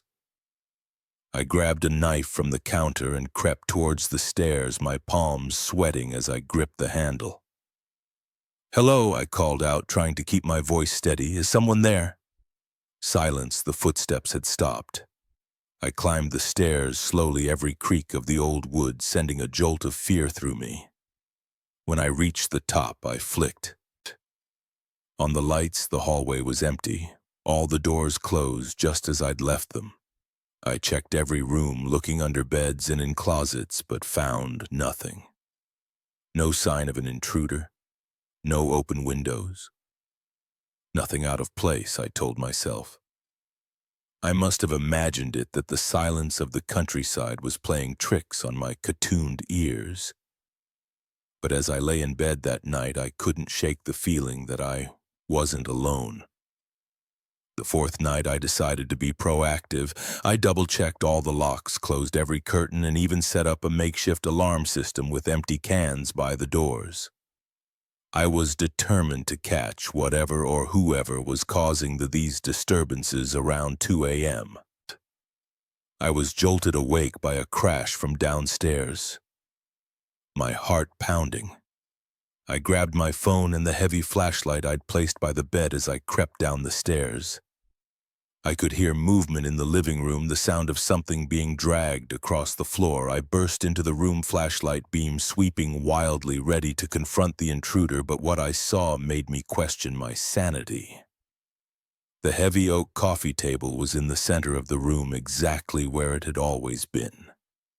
But the rug beneath it was bunched up as if the table had been moved and then returned to its original position, and there on the hardwood floor were marks, long deep scratches that hadn't been there when I'd gone to bed. I backed out of the room, my mind reeling. This wasn't possible. Furniture doesn't move on its own, floors don't scratch themselves, but I knew with absolute certainty that I hadn't done this.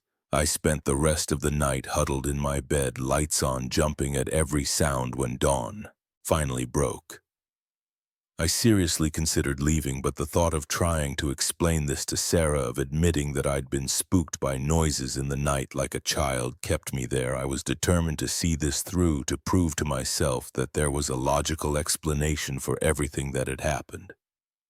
I wish I'd left when I had had the chance. The fifth night started quietly, too quietly, the usual nighttime sounds, crickets chirping. The rustle of wind through trees were absent. It was as if the world outside had been muted, leaving only an oppressive silence.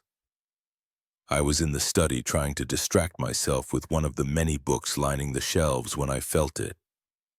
A sudden drop in temperature, the warm summer air turned icy. My breath fogging in front of me, then I heard it, a sound that will haunt me for the rest of my days. It was a voice, but not like any human voice I'd ever heard. It was deep, resonant, seeming to come from everywhere and nowhere at once. "You don't belong here," it said, the words reverberating through my very bones. I spun around, my heart in my throat, but the room was empty. "Who's there?" I called out, my voice shaking. "Show yourself." A chuckle, unlow and menacing, seemed to emanate from the walls themselves. "Oh, but I have," the voice replied. "I've been showing myself all along. You just haven't been looking properly." As if in response to these words, the shadows in the corners of the room began to move.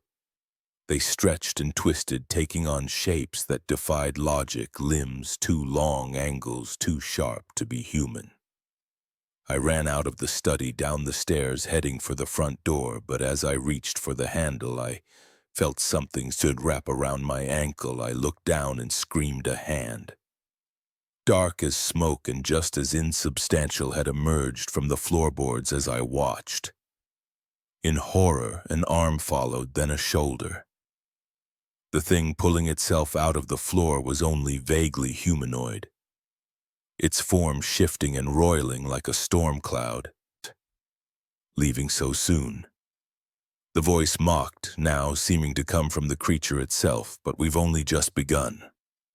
I kicked free and yanked open the door, running out into the night, the cool grass under my bare feet, the fresh air on my face. For a moment I thought I was safe, but then I turned back to look at the house. Every window was filled with writhing shadows pressing against the glass as if trying to break free, and there on the porch stood a figure, tall, unnaturally thin, with limbs that bent at impossible angles where its face should have been.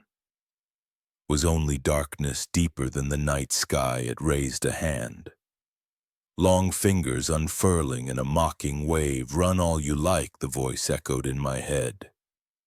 But remember, I was here first, and I'll be here long after you're gone. I didn't stop running until I reached the main road.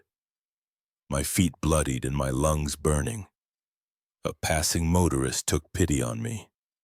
The wild-eyed woman in pajamas, and drove me to the nearest town I never went back to. That house I called Sarah from a hotel room, babbling some excuse about a family emergency. She was understanding, concerned even. But I could hear the doubt in her voice. How could I explain what had happened? Who would believe me? It's been years now, but I still wake up some nights in a cold sweat, the echo of that unearthly voice ringing in my ears. I've moved to the city, surrounded myself with noise and light and people, but I can't shake the feeling that it's still out there waiting. Sometimes when I'm alone in my apartment, I'll catch a glimpse of something in the mirror. A shadow moving where it shouldn't. A figure just at the edge of my vision, and I'll remember the last words I heard as I fled into the night. I'll be here long after you're gone, so if you ever find yourself alone in an old country house and you hear noises you can't explain or see things that shouldn't be there, remember my story. Don't try to rationalize it. Don't try to be brave. Just run, and don't look back, because some things are better left undisturbed and some houses are never truly empty. The old factory stood silent, a hulking shadow against the night sky, but as I stepped inside for my first shift as the night security guard, I realized that silent was the last word I'd use to describe this place. Some buildings sleep at night. This one came alive, and what stirred in its depths was never meant to be seen by human eyes. I needed the job, that's what I kept telling myself as I drove through the rusted gates of the abandoned Blackwater manufacturing plant.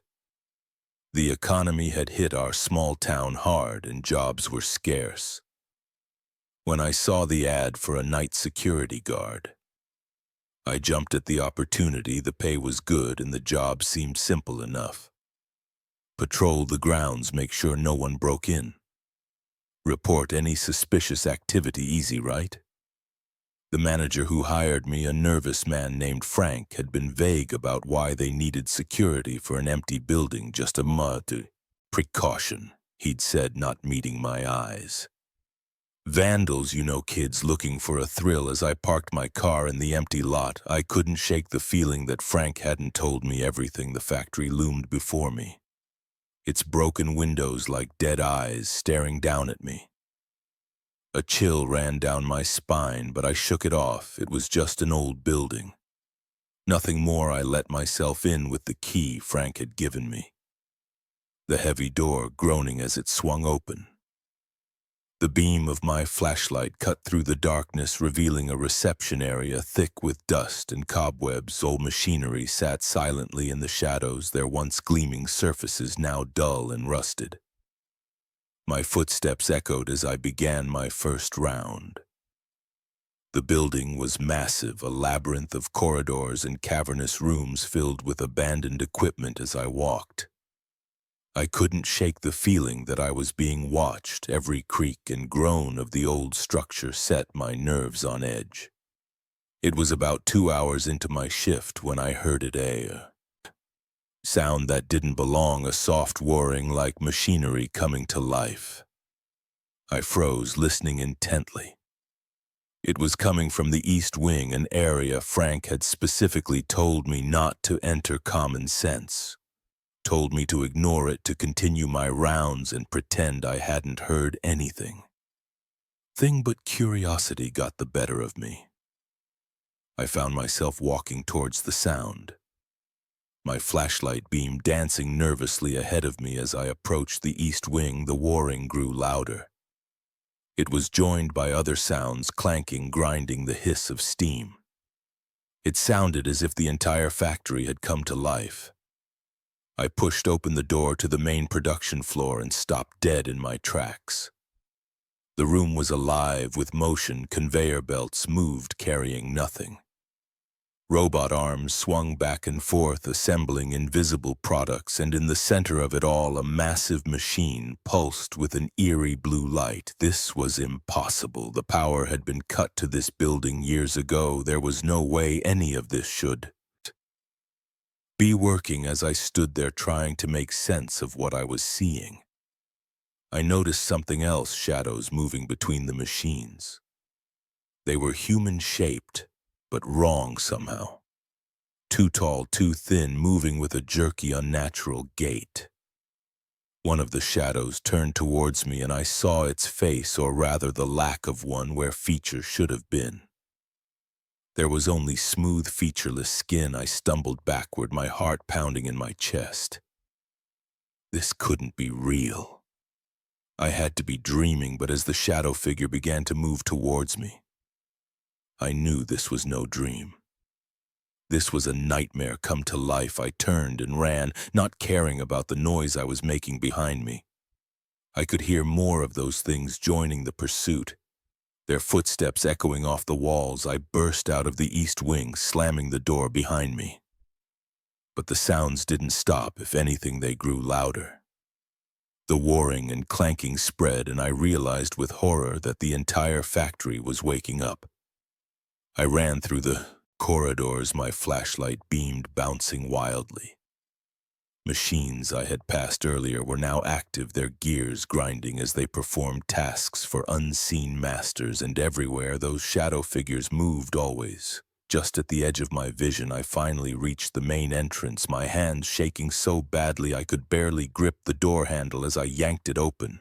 I heard a voice behind me, a sound that was more in my head than in my ears. "You don't belong here," it said. "It's cold and inhuman. This is our time."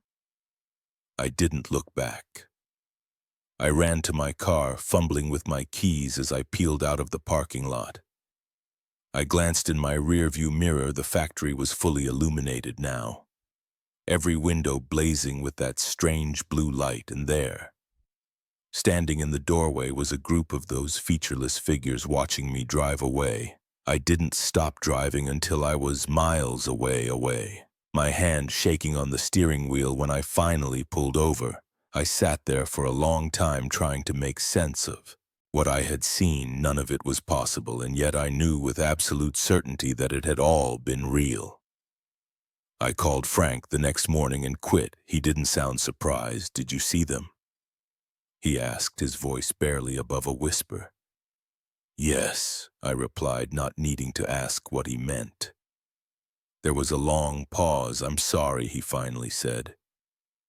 "I should have warned you, but would you have believed me?" I didn't answer. I couldn't, because the truth was, if he had told me what really happened in that factory at night, I would have thought he was crazy. In the weeks that followed, I tried to forget what I had seen. I told myself it was stress, lack of sleep, maybe something I had eaten. But deep down, I knew the truth. Something was happening in that old factory, something that defied explanation.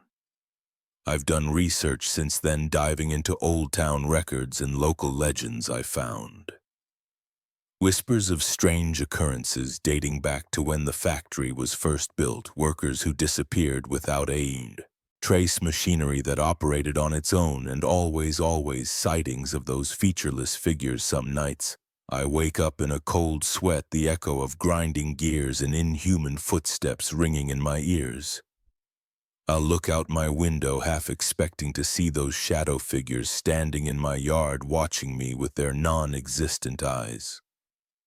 I don't know what they are or what they want. Are they ghosts, aliens, some kind of interdimensional beings?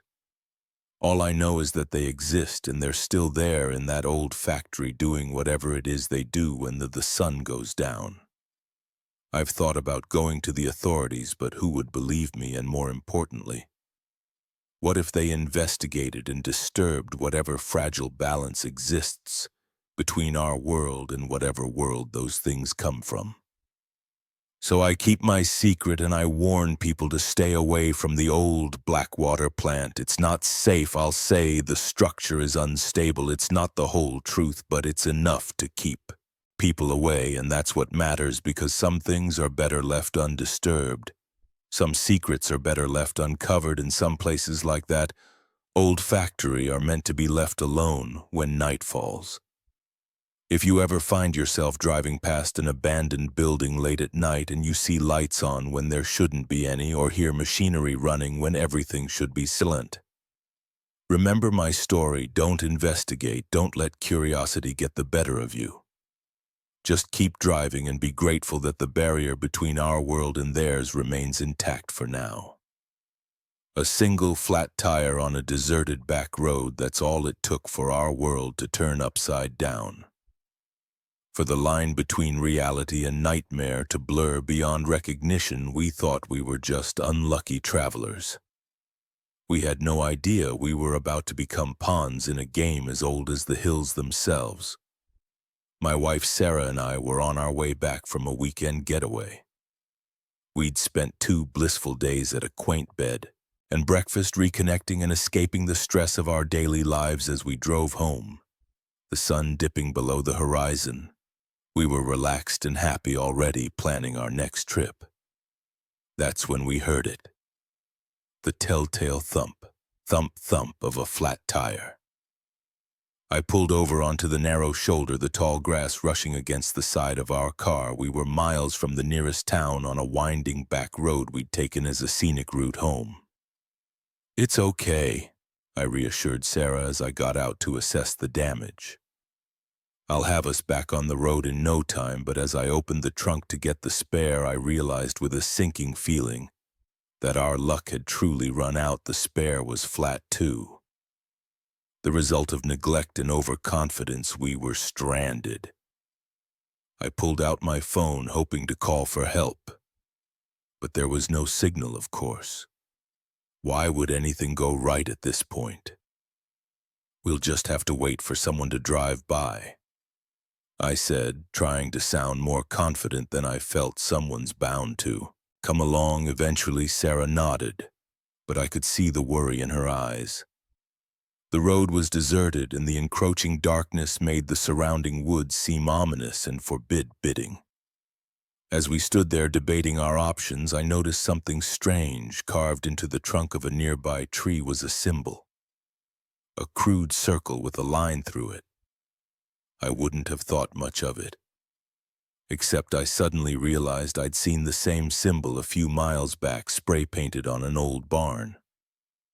"Hey, Sarah," I called out. "Come look at this." She walked over, her brow furrowing as she examined the carving. "Weird," she muttered. "Do you think it means something?" Before I could answer, we heard the sound of an approaching vehicle. Relief washed over me as I saw headlights appear around the bend. It was an old pickup truck slowing down as it neared us. The driver, an older man with a weathered face and a worn baseball cap, rolled down his window. "You folks having some trouble?" he asked, his voice gruff but not unkind. I explained our situation and he nodded. Sleep, pathetically. "Tell you what," he said.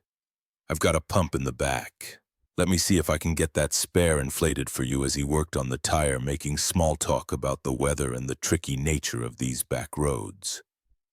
I couldn't shake a growing sense of unease. Something about this whole situation felt off, but I couldn't put my finger on why. That's when I noticed it. Another of those strange symbols, this time painted on the side of the man's truck. It was partially obscured by mud, but unmistakably the same design. I was about to mention it to Sarah when I heard the sound of another vehicle approaching, and another within minutes. We were surrounded by a half-dozen cars and trucks, all having appeared as if from nowhere. The drivers got out. Forming a loose circle around us, they were a mixed group, men and women, young and old. But they all had the same blank expression, the same unsettling stillness. The old man straightened up from his work on the tire, a smile spreading across his face that didn't reach his eyes. "Well now," he said, his voice taking on a strange sing-song quality. "Looks like we've got ourselves some visitors." Sarah grabbed my arm, her fingers digging into my skin. John, she whispered. We need to leave now. But there was nowhere to go. We were hemmed in on all sides, the circle of silent observers slowly closing in around us. What's going on? I demanded, trying to keep the fear out of my voice. What do you want from us? The old man chuckled, a sound devoid of any real mirth. Want? Oh, we don't want anything from you. You're the ones who came to us. Remember, you're the ones who saw the signs. Signs? Sarah asked, her voice trembling. You mean those symbols? A murmur ran through the crowd, and I saw several of them nod approvingly. Smart girl, the old man said. Yes, the symbols, markers for those who know how to look, invitations, you might say. Invitations to what? I asked, though a part of me didn't want to know the answer. The old man's smile widened, revealing teeth that seemed too sharp, too numerous to the gathering, of course, to the harvest. As he spoke those words, the air around us seemed to change, the temperature dropped, and a mist began to rise from the ground, swirling around our feet. The people surrounding us started to chant a low, rhythmic sound that seemed to vibrate in my bones. I looked at Sarah, saw the terror in her eyes that must have mirrored my own. This couldn't be happening. This had to be some kind of sick joke or a hallucination. But the chill in the air, the growing pressure in my head, it all felt terrifyingly real. Please, I said, hating the pleading tone in my voice. We don't want any trouble. Just let us go and we'll forget this ever happened. The old man laughed, and this time the others joined in. It was a horrible sound, more akin to the sea of crows than human laughter. Oh, my boy, he said, shaking his head as if I'd said something terribly naive, and it's far too late for that. You've been chosen, the old ones are hungry, and you've wandered right into their feeding grounds. As he spoke, I began to notice changes in the people around us. Their features seemed to blur and shift, becoming less human with each passing second. Limbs, elongated fingers stretching into claws, and their faces, God. Their faces began to melt away, leaving smooth, blank expanses of skin. Sarah screamed, the sound piercing through the chanting. I grabbed her hand and made a desperate lunge for the gap between two of the creatures, hoping against hope that we could break through their circle. For a moment, I thought we'd made it.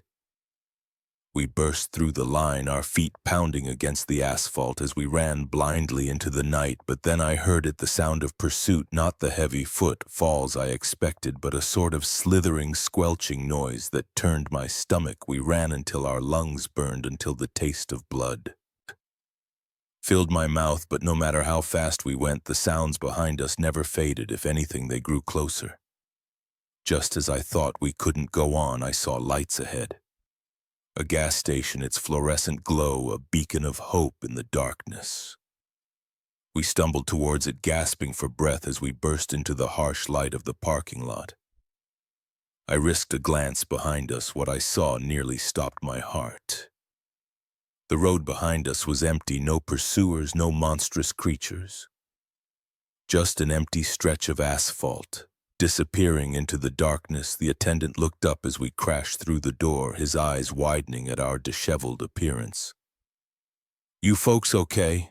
He asked, already reaching for the phone. I opened my mouth to explain, to pour out the story of what had just happened, but as I met Sarah's eyes, I saw the same realization dawning there that I felt. Who would believe us? We'd sound crazy, possibly drunk or high. Flat tire, Sarah managed to gasp out, had to run to find help. The attendant nodded sympathetically, buying our story without question. As he called a tow truck for us, I sank into a chair. My mind reeling. What had we just experienced? Was it real or some shared delusion brought on by stress and the isolation of that dark road? But as I sat there, I felt something in my pocket, something that hadn't been there before. With trembling fingers, I pulled it out. It was a small wooden disc, and carved into its surface was that same symbol, a circle with a line through it. I quickly shoved it back into my pocket, my blood running cold, because I knew then that it had all been real, and I knew that somewhere out there in the darkness beyond the lights of civilization they were waiting for the next unwary travelers to see their signs, to stumble into their trap. We never drove down back roads again. After that night, we stuck to well-lit highways, always making sure our spare tire was in good condition. But sometimes on dark nights when the wind whispers through the trees, I find myself looking out the window, half expecting to see those blank faces staring back at me.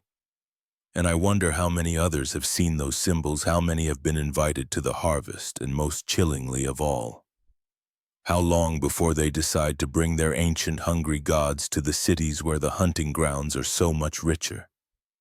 So if you're ever driving down a lonely road at night and you see strange symbols carved into trees or painted on old barns, don't slow down, don't stop to investigate, just keep driving and pray that you haven't already been noticed. Because once you've been chosen, once you've been marked for the harvest, there's no escaping the hunger of the old ones. The wilderness was supposed to clear my mind, not fill it with terror, but as I stared at the circle of rocks surrounding my tent, rocks that hadn't been there when I fell asleep, I realized that some things in nature aren't meant to be understood only. Feared I'd always been the outdoorsy type, finding solace in the quiet of the forest and the challenge of rugged terrain. But after a messy breakup and losing my job in the same week, I needed more than just a weekend hike. I needed to lose myself in the wilderness, to strip away the complications of modern life and find myself again. The Appalachian Trail seemed like the perfect solution, miles of pristine forest, challenging enough to occupy my body and mind, but well-traveled enough that I wouldn't be completely isolated. I packed light, just the essentials: a small tent, sleeping bag, some dried food, and basic survival gear. The plan was to hike for a week, maybe two, however long it took to clear my head. The first few days were exactly what I needed. The physical exertion of climbing hills and navigating rough terrain left me pleasantly exhausted each night. The fresh air and stunning vistas worked like a balm on my troubled mind. I felt myself relaxing, the knot of anxiety in my chest slowly unraveling. It was on the fourth night that things began to change. I'd found a perfect little clearing to set up camp, far enough off the main trail to feel secluded, but not so far that I risked getting lost. As I sat by my small campfire, watching the flames dance and listening to the night sounds of the forest, I felt truly at peace. For the first time in months, I must have dozed off there by the fire, because the next thing I knew, I was waking up to complete darkness. The fire had burned down to embers and the night had grown cold. But that wasn't what had woken me. There was a sound just at the edge of hearing, a soft whispering that seemed to come from everywhere and nowhere. As once I sat up, instantly alert, my eyes straining to pierce the darkness. The whispering continued, rising and falling like waves on a shore. I couldn't make out words, but there was a rhythm to it, almost like chanting. "Hello," I called out, my voice sounding thin and scared in the vast silence of the forest. "Is someone there?"